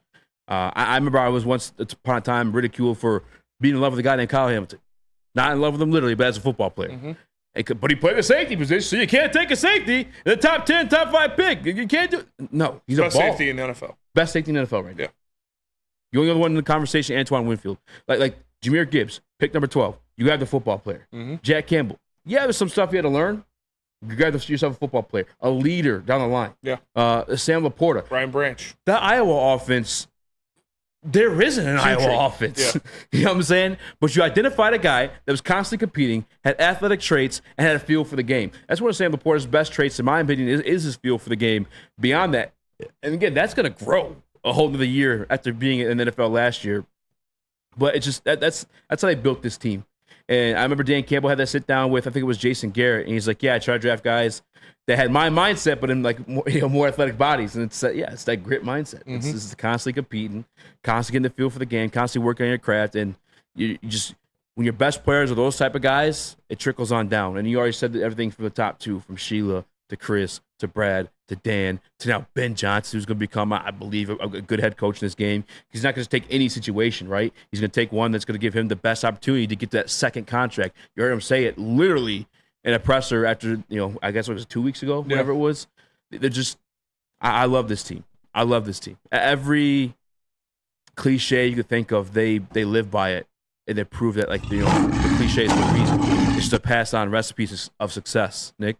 Any single time that these Detroit Lions front office and coaches talk, they can't stop talking about Hutch. He just called him a freak. Yesterday, Terrell Williams was talking him up like crazy. This dude's going to be straight unblockable next season. The way that every single person in this organization talks about Hutchinson, I think he took a next step, and I cannot wait to see it. I think we saw that in the playoffs. We saw him being that dude that was not settling for pressures, that was getting there and sacking the quarterback and being a difference maker. Aiden Hutchinson is going to be a freak next year. He is good. Like I said, 17 sacks. A realistic floor, I want 14 and a half. Yeah. Realistic floor. We're talking like next level TJ Watt, Miles Garrett, Micah Parsons. Like those are the names that Hutchinson is going to be thrown out there with after next year. Yeah, it's going to be, when you look at the best defensive ends in the NFL next year, you're going to look at Max Crosby, TJ Watt, Miles Garrett, Micah Parsons, and Aiden Hutchinson. And that's the conversation you want him to be in, and that's what I expect him to be in. Caleb? Oh, my bad. I saw you clipping. Yeah. One thing, I mean, to Nick's point about Hutch, how the coaches keep bringing him up. These are not veterans that are leading this locker room. This is Amon-Ra St. Brown in his third, fourth year. This is Hutch. This is Penei Sewell. These are guys younger than 25 that are being role models to these other guys and showing if you work, you're going to get paid. And I love, and Easy said it too, and so did Spielman in the clip. Brad Holmes, and I talked a little bit with Broder about this before Amon-Ra. Shout out Broder. Before Amon-Ra and Sewell, all those guys got paid. Brad Holmes is showing these young guys, look, if you go out there and ball out and work your ass off, I'm going to pay you. Yeah. And I love that Brad Holmes did that and kind of set that in stone to show the younger guys, like, look, hey, you'll be here for a long time and make a lot of money if you buy into the culture and ball out. $50 million. That's what it's all about, man. That's what it's all about. And then they put their money where their mouth is. They practice what they preach. They paid the guys that went out there and that played. Amon-Ra St. Brown, first team All-Pro, bag. Jared Goff, one of the best seasons as a quarterback in Lions history, bag. Penei Sewell, first team All-Pro, bag. They pay the guys to get them results, and that provides a good, I don't want to say role model, it provides a good optic for the other players going forward that like this team will reward us if we produce. And you've seen them do it. Tell us about Randy Wise. I'll tell you about Randy Wise. Grab your celebrities, grab your golf clubs, and head on down to Randy Wise. The Randy Wise Celebrity Golf Tour. Come golf with the best and the biggest names in sports. Tim McCollum of Woodward Sports. Have yourself a grand old time. The Celebrity Golf Tour brought to you by Randy Wise. Yo, let me just say, I love Planet Fitness. Trying out Planet Fitness and dang, they got lots of equipment. Not me getting a Planet Fitness membership just for the 24-hour perk. Listen, the PF Black Card is worth every penny for this hydro massage. I'm a new man. Did y'all know that the PF app has workouts you can do at home? Cheapest therapy I can find is Planet Fitness. All the benefits, all for less. Planet Fitness, big fitness energy for all. Thank you to the Detroit Lions and Sheila Ham for the best season in Lions history. Now it's time to let Brad Holmes cook. Woodward Sports. At work and at home, we're there with smarter security solutions. Featuring complete automation with customized alerts and more. For over 90 years, we've been the company that's been counted on to protect what matters most, all with personalized service and care. Right now, for a limited time, receive a free video device plus free installation with a new home system. Guardian Alarm. We protect Michigan. Soroki's Crispy Chicken and Pizza is taking over Michigan. Locations are popping up all over Metro Detroit, doubling the number of restaurants this year. Known for their quality hand-battered and hand-breaded chicken tenders, delicious chicken sandwiches, New York-style pizza. You can find them at any mega station near you or go to Sorokis.com to figure out where you can get some of this great food. Sorokis! Dude, I'm so hyped for the boys tonight. I'm going to the gym. I'm going to work out. Are you watching all 3 episodes? I don't know. I gotta watch the game. Double stream right there. Oh yeah, we gotta watch. Boys on the TV. If the game gets out of hand, then I might. But I'm definitely watching one. I don't want to be up till 3 a.m. watching. The last game made me depressed as shit, so I might I'll have the game on my phone. I'm gonna be so mad if this game is bad. I just want one. I want 3-0. one series, one finals to actually be a good series. Yeah, I mean, speaking of one, you just kind of hating on my man Jason Tatum. Yeah, you know? Jason Tatum's still a bitch. He's the 3rd best player on his team in this finals. Oh my! Did you guys see the odds for Finals MVP? Yeah, it's like minus 260 Jaylen Brown right now. Yeah. Oh, he's definitely Finals MVP. He deserves it. Drew Holiday should be higher than Jason Tatum. Get out of here. Also, we didn't touch on this. I put that loss entirely and wholeheartedly on Luka Doncic. That was one of the most embarrassing single game performances I've ever seen out of a player in the playoffs. He was like, stop fucking flopping, trying to bait calls, trying to get to the line. You're the best player on the court. Go get some fucking buckets. Stop bitching at the refs, laying on the ground, and get back on defense. Don't be a turnstile and play absolutely no defense. That made me dislike him as a basketball player. That game. That sucked to watch. It was embarrassing. It was terrible. This is the finals, bro. You don't lay on the floor and bitch about a call. You pop up and you go play fucking defense. Like, what are we doing? That was the most embarrassing single person performance I've ever seen in my entire life. That was awful. Awful. Luka should be ashamed of himself. Spencer Windhorst. Did you see Brian Windhorst go off? That shit was crazy. Oh, dude, he went off, and then somebody put the Meet the Grams beat over it because it was just so mean. Yeah, it's true. What are you doing? Who the fuck do you think you are? You're not above the final. You got already down 2 games. Don't lay on the ground so they have a 5-on-4 break. And then on top of that, you are one of the best players in the world. There is no goddamn reason Peyton Pritchard or Sam Hauser should be able to guard you one-on-one and stop you multiple times throughout a game. You should be embarrassed. You should be ashamed. You single-handedly lost that game. No, this is honestly This reminds me of the LeBron meltdown, which was a different type of meltdown, but nonetheless a historically bad performance from a historically great player. And Luka better get back to the finals, and he better perform, because otherwise this is his legacy. There's no bigger stage for you in basketball. This is what you've been working for. You got there, and to lay an egg that bad, I think when you look at Luka Doncic's tenure or career, unless he gets back to the finals and rights this wrong, this will be a permanent stain on his legacy, and it will knock him out of so many conversations when this is a guy that we all acknowledge coming into his finals had a chance to be a top 25 player of all time. I hope he doesn't get back to the finals. I really hope he doesn't. I don't want to watch another series of this fucking horse shit. This is embarrassing. Every fucking play, he's pump faking, drawing somebody in the air, then pump faking again and leaning into. Just shoot the ball. You're better than anybody on the court. You're going to make it. Like, stop being such a bitch, dude. It's embarrassing to watch. Especially when Kyrie finally stepped up. Kyrie was going in. Yeah, he was getting the brunt of the criticism this whole series so far. And then for Kyrie to step up and for you to have your worst game, Luka, it's just a terrible, terrible look. I wish ETN says, dude has one bad game and everybody loses their minds. It was more than one bad game. That was a disgustingly pathetic performance. If he was just off shooting or just didn't make shots, I could stomach that. What I sat down and watched yesterday was embarrassing and disgraceful. He gets cooked on defense every single time. They expose him like crazy. Kyrie is playing coaching. defense. Yeah. He's getting in front of Jason Tatum. He's getting in. That's all you got to do. I'm not asking you to be prime Gary Payton. Just stay in front of the guy, and then don't bait for a foul on every fucking possession. Put your head down and get a bucket. That's what Kyrie was doing. I'm disappointed that the Timberwolves are not in this championship, to be honest. 3-0, Celtics, Dallas. I was really expecting something better, and Luka's defense is really standing out to me. It's disgusting to see out there in the NBA Finals.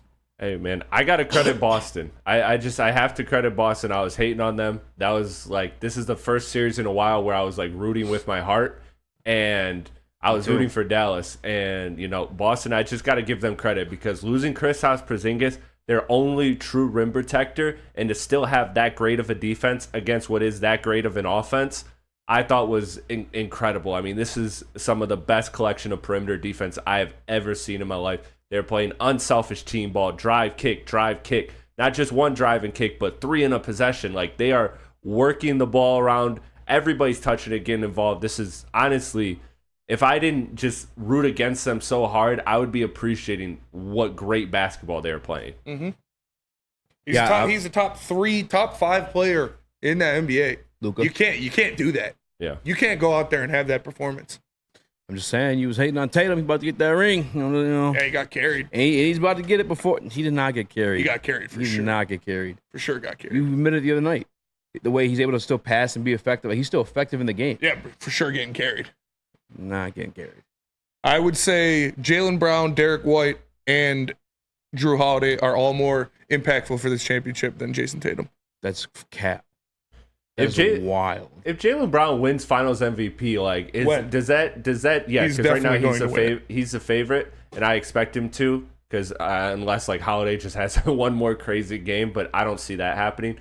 Jaylen Brown won the Eastern Conference MVP and the Finals MVP. I know you asked this, Spencer, and you were there. You were there to say that Brown is better than Tatum.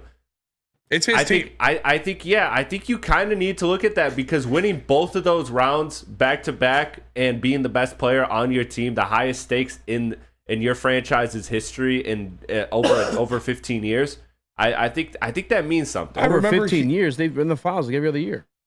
Does it matter though? No, but the way they're winning, like, this is obviously more significant because they're winning.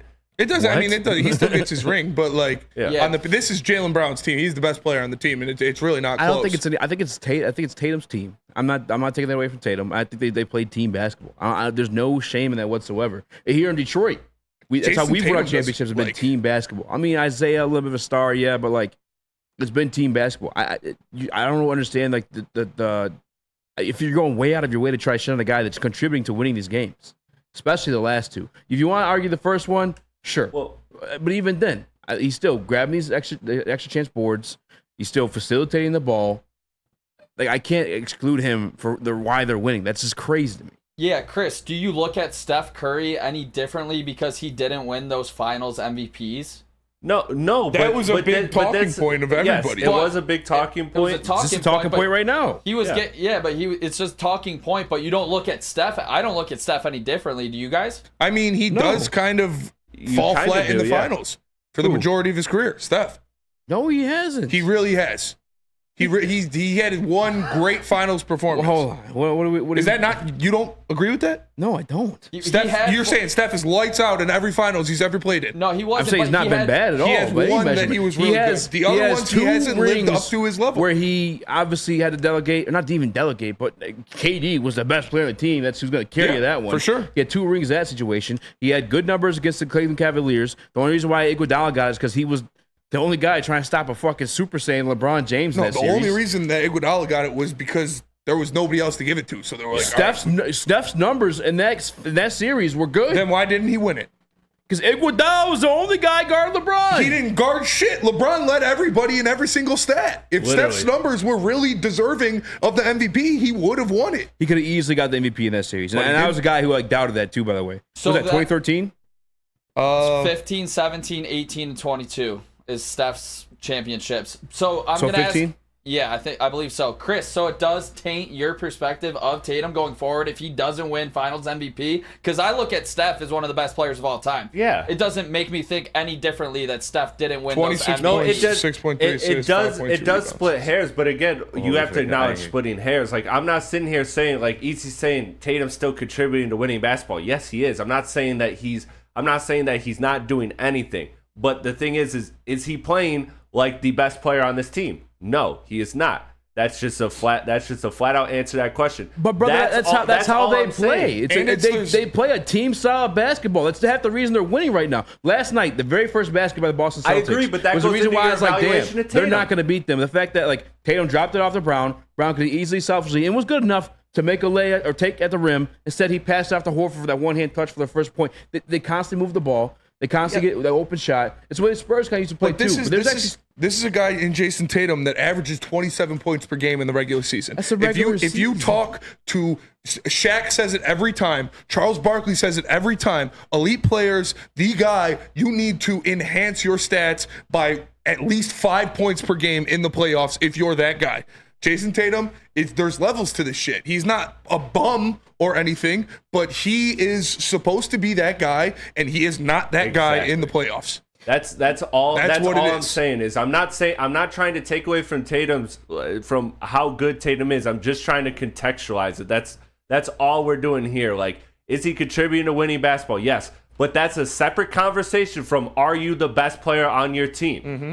That's all we're saying. And I have Steph Curry's numbers here. I mean, his raw numbers and percentages are good. Yeah, I have them 26, 6, and 5. Yeah, and then 2015, 2016, that finals was the year he struggled. Only 22.6. That was the one that LeBron obviously, famously came back 3-1 from. But the last one, 31.2 against the Celtics. Like, so Curry has had good finals. He's performed well in the finals.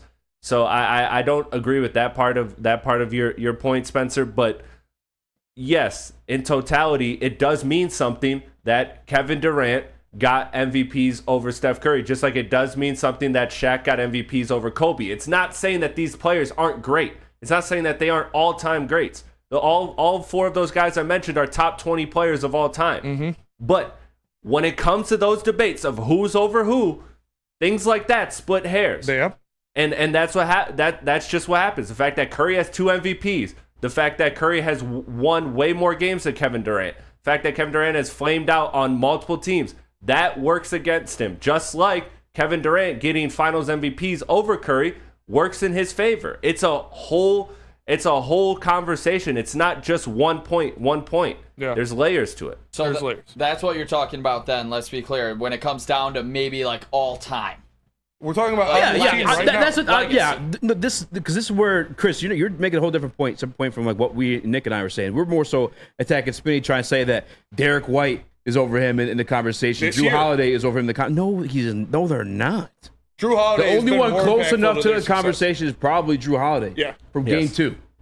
And actually, game 3, defense he had a hell of and a everything they do. It's not just Tatum's scoring. playing defense as well. Not as good as Drew Holiday and Derek White. Not even close. I think Tatum's going to win multiple championships, just like, I don't think he's going to get 4 like Steph Curry, but my point is, I don't think anybody looks at Steph Curry, or at least I don't look at him differently because he wasn't the finals MVP. And Tatum's definitely like, And that was a whole thing until he won it.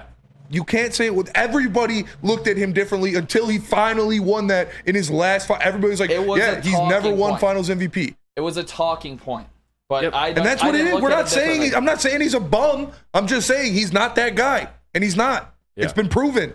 It's been proven twice in the past 2 series that he's not that guy. When you look back at Tatum's career, I don't think anybody's going to talk about how he didn't show up in his first NBA Finals. Can you at least admit what names you put? What names you say? Drew Holiday and Derek White. First More impact. finals Jaylen win. Brown, My bad, Chris. too. Good point. My bad. First finals win. Yep. Jaylen Brown, I'll give you. Jaylen Brown, undoubtedly. Yeah, Jaylen Brown and Holiday in this series have played better than Tatum, and I think that's inarguable right now. Wow. Okay. But ultimately, again, He had 9 points last night. Drew Holiday did. Yeah. but the game. How many shots did he take? What did Tatum have the game before? 9 points on 9 shots. 4 boards and 5 assists. Jason Tatum had like 26 shots. He was not more impactful than Jason Tatum last night. Jason Tatum had 26 last shots. night, but I'm talking about the that series. Is just some. That's the series some, like, isn't just that's some one game, hater right? shit. It's volume Game 2, 2, bro. Drew Holiday absolutely outplayed Jason Tatum. There's no doubt about it. Defensively, offensively. Outside of that's just some hater ass shit. That's just wild to say. Jason Tatum is taking what 20? Let me see. You got Drew Holiday's stats in front of you? I do. Yes. Add how many shots he's taken in this series.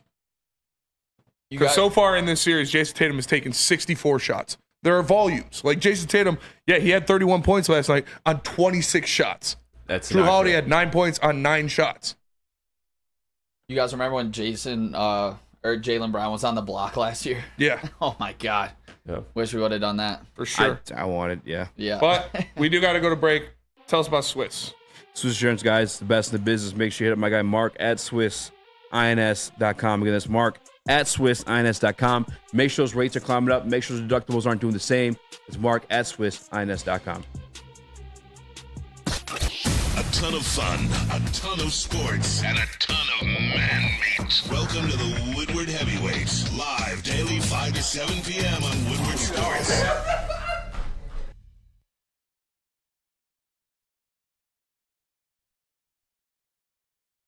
Walk into any Lady Jane's Haircuts for Men for an award-winning haircut experience from one of our talented stylists. Enjoy a precision haircut, hot lather neck shave, scalp and neck massage, and a hot towel treatment to top it off.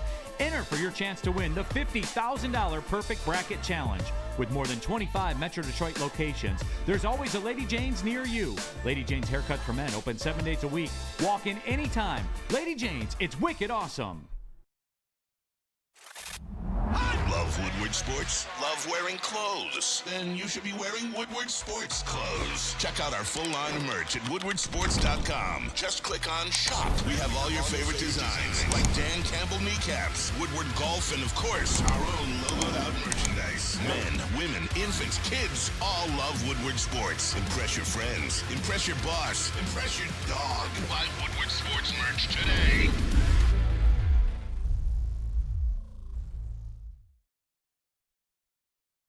Dispo Dispensary, the number one in the world. Nah, I guess I could say world. Feels like the world. Feels like the world. They're plugged. Your local campus plug. There's 6 locations more across the great state of Michigan. Make sure you hit them up. They got the best bud tenders, the best bud, and the best atmosphere. As Dispo, your local campus plug. Must be 21 up in order to participate. Points do not equal impact. Easy. Did we forget the part where we talked about Jason Tatum as a facilitator? Last night, he had 5 assists. So did Drew Holiday. Did we forget that?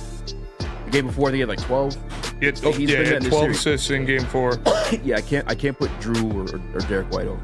And I'm not even trying to say like he's like I feel you guys are trying to force a conversation of us saying that he's like a top 20 guy or top 50 guy in all time. No. He's not in the Shaq Elk. No, he's not in the Kobe Elk. No. He's not some scrub or like no. Nobody's saying either. Not an impact in the series. Nobody's saying and either this is of his those team things. because they're probably not to this point without him. They're not to this point without Jaylen Brown either. Like, this is Jaylen Brown's team. Did Chauncey's legacy or Rip's legacy or Sheed's legacy ever take a fault because they won it in team effort? That was different. Why is it different? Because you didn't have a top 75 guy on that roster. That's the only championship roster in the history of the NBA to not have a top 75 Who's the top player. 75 guy on the Celtics? You don't think Jason Tatum will be a top 75 player in the history Once of he the NBA? gets his ring, yeah. Yeah, so there it is. Exactly. I think there'd be arguments for top 75 guys on the Pistons team as well. There aren't any. It's literally the only championship roster in the history of the NBA to not have a top 75 But there's player. definitely arguments to be made. Is there not? There is, but it already came out Chauncey? and it's not there. Yeah. And it's also like a subjective thing too. Like Carmelo was way higher than he ever should have been. There's other names on the list too. I know you're Carmelo. I mean, but some of the You people put that your head missed down. it were for you to shit on Tatum that way and be like the biggest fan of Carmelo Anthony of all people is crazy. Well, they're in this. If Carmelo Anthony was on a team the caliber of the Celtics this year and was in the finals not performing, I would have said the same thing. He's had great teams. No, he hasn't. Not this, though. Not this team. Not even close. You said this the super team where you had Joakim Noah and the corpse of Amari Stoudemire and J.R. Smith. Gallinari. Yeah. J.R. Smith. That's a squad. Amari Stoudemire too. He had Chauncey. Insanity. He had AI. He had the Birdman. Braun did it with the older version of Birdman. And Dwayne Wade. Yeah, but an older version of Birdman. And Chris Bosh and Ray Allen. Yeah, and 3 Hall of Famers outside of himself. Just saying. Nene. Who's the other light skinned dude? And Haslam. Martin. Who else said? I think he had JR on that team too. JR? I'm not sure. No, on Miami, no. No, Cleveland. talking about Melo. Oh, Melo, yeah. And, Melo had JR, the Nuggets, and New York. I used to start LeBron won with JR. NBA franchises with that Denver team, and JR would be I'd be dunking Oh, through yeah. the roof. JR is a 2K legend. I think it was NBA 06 maybe. Yeah. NBA I was a Live dog with 06. JR and Wilson Chandler. Yeah. Rudy Gay. But I could start Rudy franchise mode, and Wilson Chandler could be my guy. I'm Yeah, straight. Rudy Gay, Thaddeus Young, Gerald Green, Monte Ellis. Yeah. Hey. I used to have Tayshaun come off my bench, and he'd be like my point forward. Mm-hmm. That wasn't fucking with me. That's too nice. Who else did I put at forward? Stanley Johnson. I had him as my point forward too. Oof. I'm just saying. DNC Was not ENT worth says shit in Drew clutch is to time, though. Tatum what Iggy is to Curry. I think Drew is to Tatum what Yeah, Drew is to that's kind of fair. Chris Middleton. And But Chris Tatum's- Middleton is to Giannis what Tatum is to Jaylen Brown. Which is Those are Tatum with playmaking. It all connects. Drew Holiday was on both of those teams, and he was the same guy on both of those teams. Do you think they make this finals without Jason Tatum? No, I don't think they make it without Drew Holiday either. I agree with that.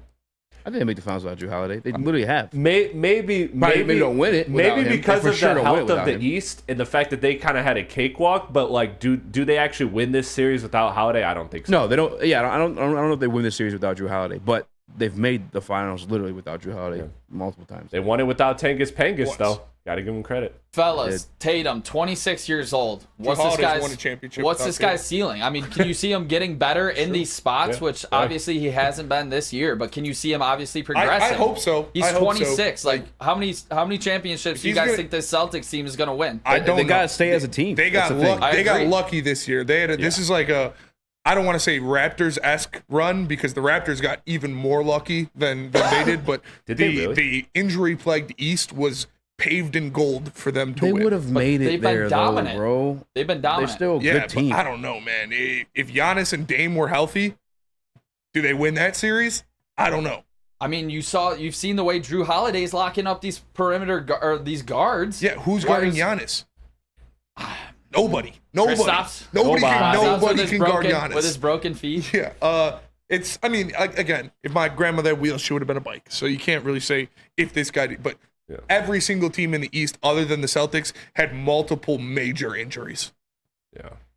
I mean, just question to you, Chris. I know big NBA savant here. How many rings do you think Tatum and this team gets?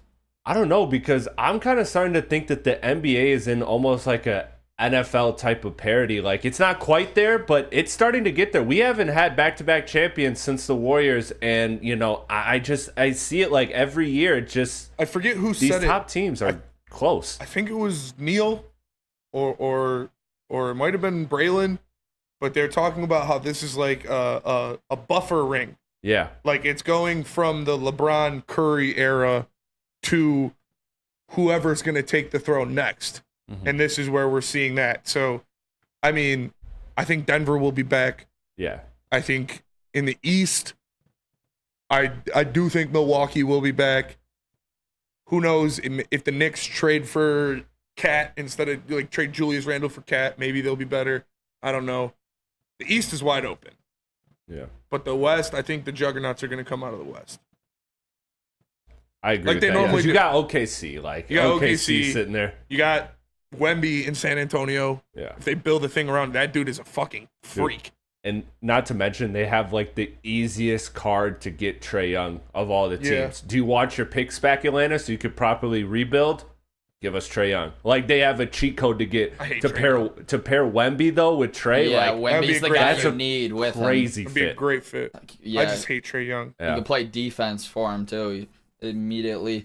I think he'll get 2, at least, with his Celtics team. I think they are so together, cohesive as a unit. In this NBA, when it's all about stars and it's about me and it's about taking my guy 1-on-5 and trying to pick up buckets, like I feel like this team or this league is so soft nowadays. I think this team is actually built like a team, kind of like we saw with Denver. They're not going to be able to keep this team together because of the luxury taxes and all of the shit. They're going to collapse hard pretty soon because of how much money they have put into that many players. But you can't afford to keep a team together like this. The bottom's going to fall out in like 2 years. Yeah. True, but I think Brad Stevens cooks. Like we've seen him do it this year. He's been good as a GM. Yeah, he's been good as a GM. So I think he'll be able to figure it out. We'll see. That's a good point. It's much easier to sustain like when you haven't paid 2 players more money than anybody else in the NBA. You know, so we'll see. But the thing they have the sanctions going in are going to come favor, down on the Celtics hard. Yeah. And the thing they do have going in their favor, though, is that their 2 best players, or depending on where you feel about Holiday, first and but third. In theory, their two best players are Definitely entering their prime. So like you do have that. He's obviously a better player than Drew. Drew Holiday is more essential to a championship team. He's played better in the finals. Just keep it that way. Easy. How many rings does Tatum get? He has. He's played better. We went through the numbers, man. What numbers? Go through them, please. Dude, this man Tatum, again, 31 points on 26 shots is terrible efficiency. Terrible.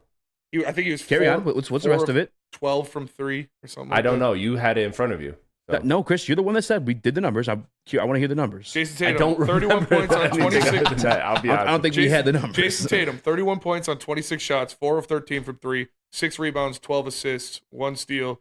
Drew Holiday, 9 points, 4 of 9 shooting, 1 of 3 from 3, 4 rebounds, 5 assists, 1 steal. Is it 12 assists? 5 assists.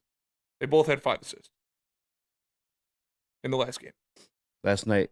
They both had 5 assists. Yeah. Last night, probably Jason more no. Well, no. No, because he said 12 assists. So I'm all thrown off. No, 12 assists in the previous game. He had 12 assists in the last game. Yeah. And Drew Holiday had 26 points and 11 rebounds. Game 2, I would say, obviously, Drew Holiday, more impactful. Okay. The other games, I'm going Tatum. So 1 and 3. Go to game 1, yeah. Game 1, Tatum had 16 points, 10 boards. 6 of 16 shooting, 11 rebounds, 5 assists. Drew Holiday had 12 points on 4 of 9 shooting, 8 rebounds, 5 assists. I'd give the and is playing consistently better defense. Yeah, I would give that to Holiday. I would give that to Holiday too. I'm going Tatum. Tatum 1 and 3. Caleb, how many rings does Tatum get? You have Tatum in game 1 based on what? Where is it? The rebounds? 3 more rebounds. What is it? The rebounds? 3 more rebounds actually, and 4 more points. Let me take a step back from what is it? The boards? Yeah. Because I was at a graduation dinner. It's definitely not. And I was wasted. If you can give him any, so I can't even actually speak the game. If you can give him any, it would be game 3 based on his points alone, only points. Well, no, I think he's impactful as a facilitator too. Again, they may not be assists straight from him, but I go again to like the first basket last night, where it's Tatum to Brown, the Brown touch pass to fucking Horford, like just the setup situations. Drew Holiday does that too. Yeah. The only game where he's been a better facilitator than Drew Holiday is in game 2. That is the only game of the series where I disagree. We'll just have to disagree on that one, to be honest with you. Easy. How many rings does he get? I mean, it's Tatum's? Yeah. 1, 2 max. Well, like I think he said it earlier. The NBA shit's was too arguing in fast. chat. The West is too nasty. The West is going to be a fucking Jokic, Caleb, how many? Edwards. I don't know, kind of like Easy Wemby saying on the way. the West is Shea. stacked.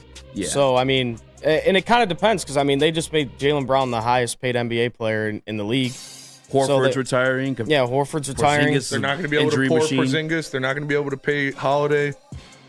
Derek White's going to get a Tatum's now payday going to be after the this. best, the highest paid player. Jason Tatum's a bum. But he's going to be the highest paid player after Jaylen Brown. Yeah. I'll give Tatum, if I think they close it out tomorrow. But after that, I'll give him one more. So 2. If they close out tomorrow, I'm very shameful. Kyrie and Luka. Oh, dude, Luka's. I really like that. That defeated. turned me off of Luka Doncic so bad. That performance was pathetic. Does Tatum have dirt on you or something? No, I'm just calling it like I see it. This guy has literally told you he is a Tatum hater. I am. I don't mind the one that's looking I crazy just right broke now. it down, and I'll say, if you want game I can't 3, speak game 1. If you want game 3, whatever. Just because he scored more, which is the only thing he did more on 20 more shots, you can have that. But games 1 and 2, it's been Drew Holiday. It was Drew Holiday for sure. And I would even give Drew Holiday game 3 because Jason Tatum took 26 shots in game 3. Let's go to break though. Tell us about the morning show, Nick.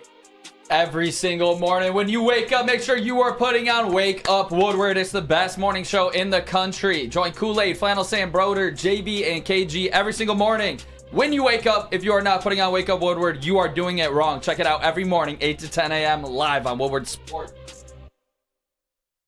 Congratulations to the real coach of the year, Motor City Dan Campbell. Just put your head down and go to work. It's about to be fun, man. It's about to be fun. Woodward Sports.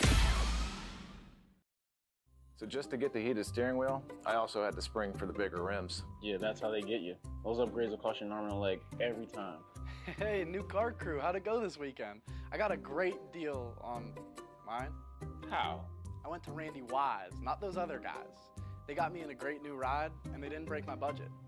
Hey, could you pass me the sugar? How? Never mind. He made the wise choice. Yep. Make the wise choice at randywisechevy.com. Is that an octopus in your pants, or are you just happy to see me? See what I did there? Go Red Wings! From Octopi Experts, Woodward Sports. What happens when you run a great business for over 50 years? You expand and offer more products to more people. That's exactly what Les Stanford did by adding Les Stanford Buick GMC, the same great service that customers have come to know and trust on Woodward Avenue, just south of 9 Mile. Check out Les Stanford in Dearborn today and find the brand you want at lesstanford.com. And Keitho says, Spenny, how do you feel about Edwards' trash performance? It was a trash performance, but I hold Luka Doncic to a higher standard than I do Anthony Edwards, because I think he's a better player at the moment. But yeah, Edwards had a bad series for sure. Yeah. But he's also like 22 years old. I'm arguing in the chat. You've been arguing in the chat all Yeah, show. the whole show. Someone said easy. If your takes are so spot on, why don't you have a job in sports evaluation? That'd be dope. Is this not what we do? Do we not? Just a fan was coming at me too. I guess, yeah. He does. That's kind of what we're doing right now. It's not what we're doing. All right. Moving on. We have one other piece. Did you grab the video from Coach? Yeah. Let it rip. All right. What's been the biggest development of these so far in terms of For Manu? Yeah. Getting off on the cadence. That's different. It's different, but there's a lot. And it's baby steps. Like to some people, it's like, well, that wasn't a lot. Just the getting off on the cadence was one thing. Not being late. You're a step behind here, and you're just a little bit late. That D tackle right there has already beat you across the line. So that was one of his first things. Like, hey, just learn the cadence, and every quarterback's a little bit different. So you're gonna have to understand. You got to anticipate stuff. So that was one, and there's plenty other ones though. But he's done a really good job. And I like where he's at, and he's gonna be fun to coach this summer and see what he can do. Thanks, Hank. You love to hear that. That's from the GOAT right there too. Hank Fraley, best offensive line coach in the league. You can put that on wax. Yeah, I mean that's what we knew was gonna happen. Giovanni Manu is a project. He's the definition of a project. It's going to take a lot of time to get him ready for the NFL, to get him ready to play some ball at all. So it's good to hear that he's progressing. He's in the right hands of a guy like Hank Fraley with some great veteran pieces around him in Taylor Decker and in Graham Glasgow and now Zeitler. And even, I mean, can you call Penei Sewell a veteran? He's the best offensive lineman in the NFL, so that's a great piece to have around you too. But yeah, he is in a perfect insulated environment to grow, to learn, and to become hopefully a very good offensive lineman in the NFL. Yeah, I'm not tripping. I think the reason why I put that in there, they're trying to get takeaways from the offensive coaches, but like there are already things we already knew. Not to say we didn't say a lot of things you heard from the defensive coaches, but I put those out there to let you guys know those things are real, right? We don't just pull them out of our ass as fans. These are real evaluations for people that are in the profession. Obviously, we would say the same things about the offense, but everybody's known this about the offense for years now. It's one of the best offenses in the NFL. The Manu one's an interesting point because you traded a third-round pick for a guy you end up drafting in the fourth round, and it's a project. You hear that he's a project. You hear he needs to work on that. But he is obviously measured as amongst one of the elite athletes at the position. So I have no doubt that he'll get it down at some point, at least enough where it's a efficient backup. I mean, what are the? You think he'll be a starter one day? I think he can be, yeah, for sure. I think that's the goal. You don't draft a guy in the third round to be a backup. I think you look at him, he's got the starter fucking build. Hopefully, I think if he's not a starter one day, I think it's a bust. Yeah, that's what I was going to say. If Brad Holmes traded a third rounder to go up and get him when he's drafted guys like Iffy and Aleem in the third round that are actually making a difference on this defense, I think that's a bad look. But Giovanni Manu was the most raw guy that we drafted. We knew he wasn't going to be ready yet. He came over from, what was it, BC? It was some crazy British Columbia, some crazy league. It's like, I'm going to expect him to have a lot of bumps in the road this season, but come next year, he needs to be, maybe not next year, but 2 years down the line, he better be starting and capable. And I just don't. I mean, he's raw. He's extremely raw. So I'm expecting this, and good to see Hank Fraley give him some encouragement moving forward as well. That's really all I have to matter. He's a project. It's not much you can say. We haven't seen it yet. We don't know the kid. I respect Brad Holmes' drafting acumen. I respect his player evaluation, and I respect Hank Fraley as a mentor. Caleb? He has the size to do it, Manu. And with Fraley as his coach, and he has some other, he has Penei Sewell, Taylor Decker guys to look at. I like you said, you drafted him in the third round. I mean, you're kind of expecting him to be a starter because who knows what happens with Decker with his contract, stuff like that. So, feel that, Chris? 100%. No, I just, man, I think that you're right in the sense that it's fair to have those expectations of starting, but right now you're just looking for depth, and right now all I care about is this season. So, can you come in and contribute around this great offensive line with this great coach in place? Not a chance. Not this season. He will not see a snap in the regular season. If he has to, I mean. I don't think do you have the confidence? I don't think even if he has to, he will not be out there. There will be three guys in front of him in the rotation if somebody goes down, and that's what it is. He's not ready yet. They drafted him as a project. It's going to take some time. Yeah. We saw this last year with Broderick, and we're hoping that this year is the year that we see him, but truth be told, it might be another year. Yeah. It might be another year for him. Trevor Lawrence, 5 years, $275 million, including $200 million guaranteed. Wait, what? They extended him? Yeah. Ooh. 5 years, $275. God damn! Whoa. For somebody who's not even better than Jared Goff. Woo! That's a wild statement. Trevor Lawrence is a bum. $55 million a year. How much did Goff get again? $55 million a year. How much did Goff get? 52? 51.3 or something. 151. Let's confirm that. Pineapple juice. And there you go. It starts to trickle down. Wait until Dak gets his. Wait, who else has to get paid? Jordan Love. Jordan Love's got to get paid. Before this season, last year of the deal. Yeah. Real quick before we go to break, Alan W. Maybe I'll say this for mailbag. Might be a riff in the locker room. If not, Who's your plan if we don't re-sign Decker? He's our plan. I think Decker returns. I think Decker will come back for a year or two. Yeah, for sure. He'll resign to a friendly contract to come back. But yeah, I think that's what he is. going forward when Decker decides to hang it up, which I don't think will be after this year. If Trevor got 55, what do you guys expect for Dak and Love? Dak will get 60. I think Dak will get like 67, 68. 68? Sorry. 57, 57, 58, around there. He'll get closer to 60 than to 50. What about Love? How about Love? Love will probably be around what Goff got. Yep. He'll be under Trevor Lawrence, but around what Goff got. Well, this kind of depends how they play next year, right? Like if the Cowboys get bounced in the first round, I mean, Dak. They got to pay him this year, right? Is it this year? This offseason? Right? You don't want your quarterback going into the last year. This is the of last his year of his deal. contract. Yeah. So I guess they could. Yeah, they can't though. I mean, they got Easy's boy as their backup, and that's it. Like Trey Lance. They're gonna pay. Dak just had a fucking killer season. Yeah, he did. He's gonna get paid for sure. Against fucking cupcakes. Yeah, that's for sure. Yeah, he's free agent after this season.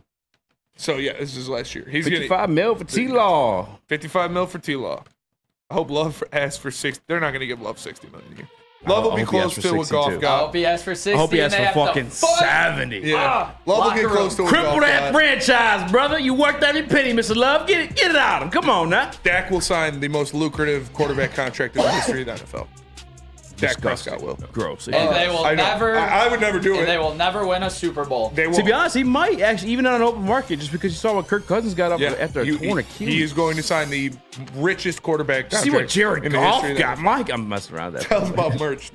While we're talking about money, guys, please, we have been hacked, and we need money to get our Twitter back. You can help us get our Twitter back by going to WoodwardSports.com, clicking the shop tab today, and getting yourself some brand new merch. Guys, it's cool stuff, but again, we need our website back. We need our Twitter back. Go to the website and get some brand new merch and help us get our website back. Thank you to the Detroit Lions and Sheila Ham for the best season in Lions history. Now it's time to let Brad Holmes cook. Woodward Sports.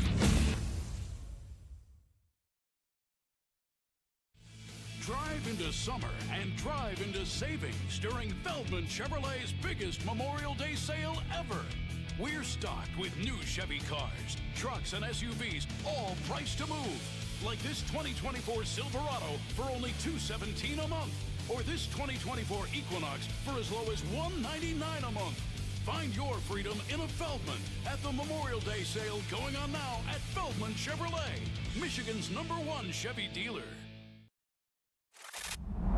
Love Woodward Sports? Love wearing clothes? Then you should be wearing Woodward Sports clothes. Check out our full line of merch at woodwardsports.com. Just click on shop. We have all your favorite designs, like Dan Campbell kneecaps, Woodward golf, and of course, our own logoed out merchandise. Men, women, infants, kids all love Woodward Sports. Impress your friends. Impress your boss. Impress your dog. Buy Woodward Sports merch today.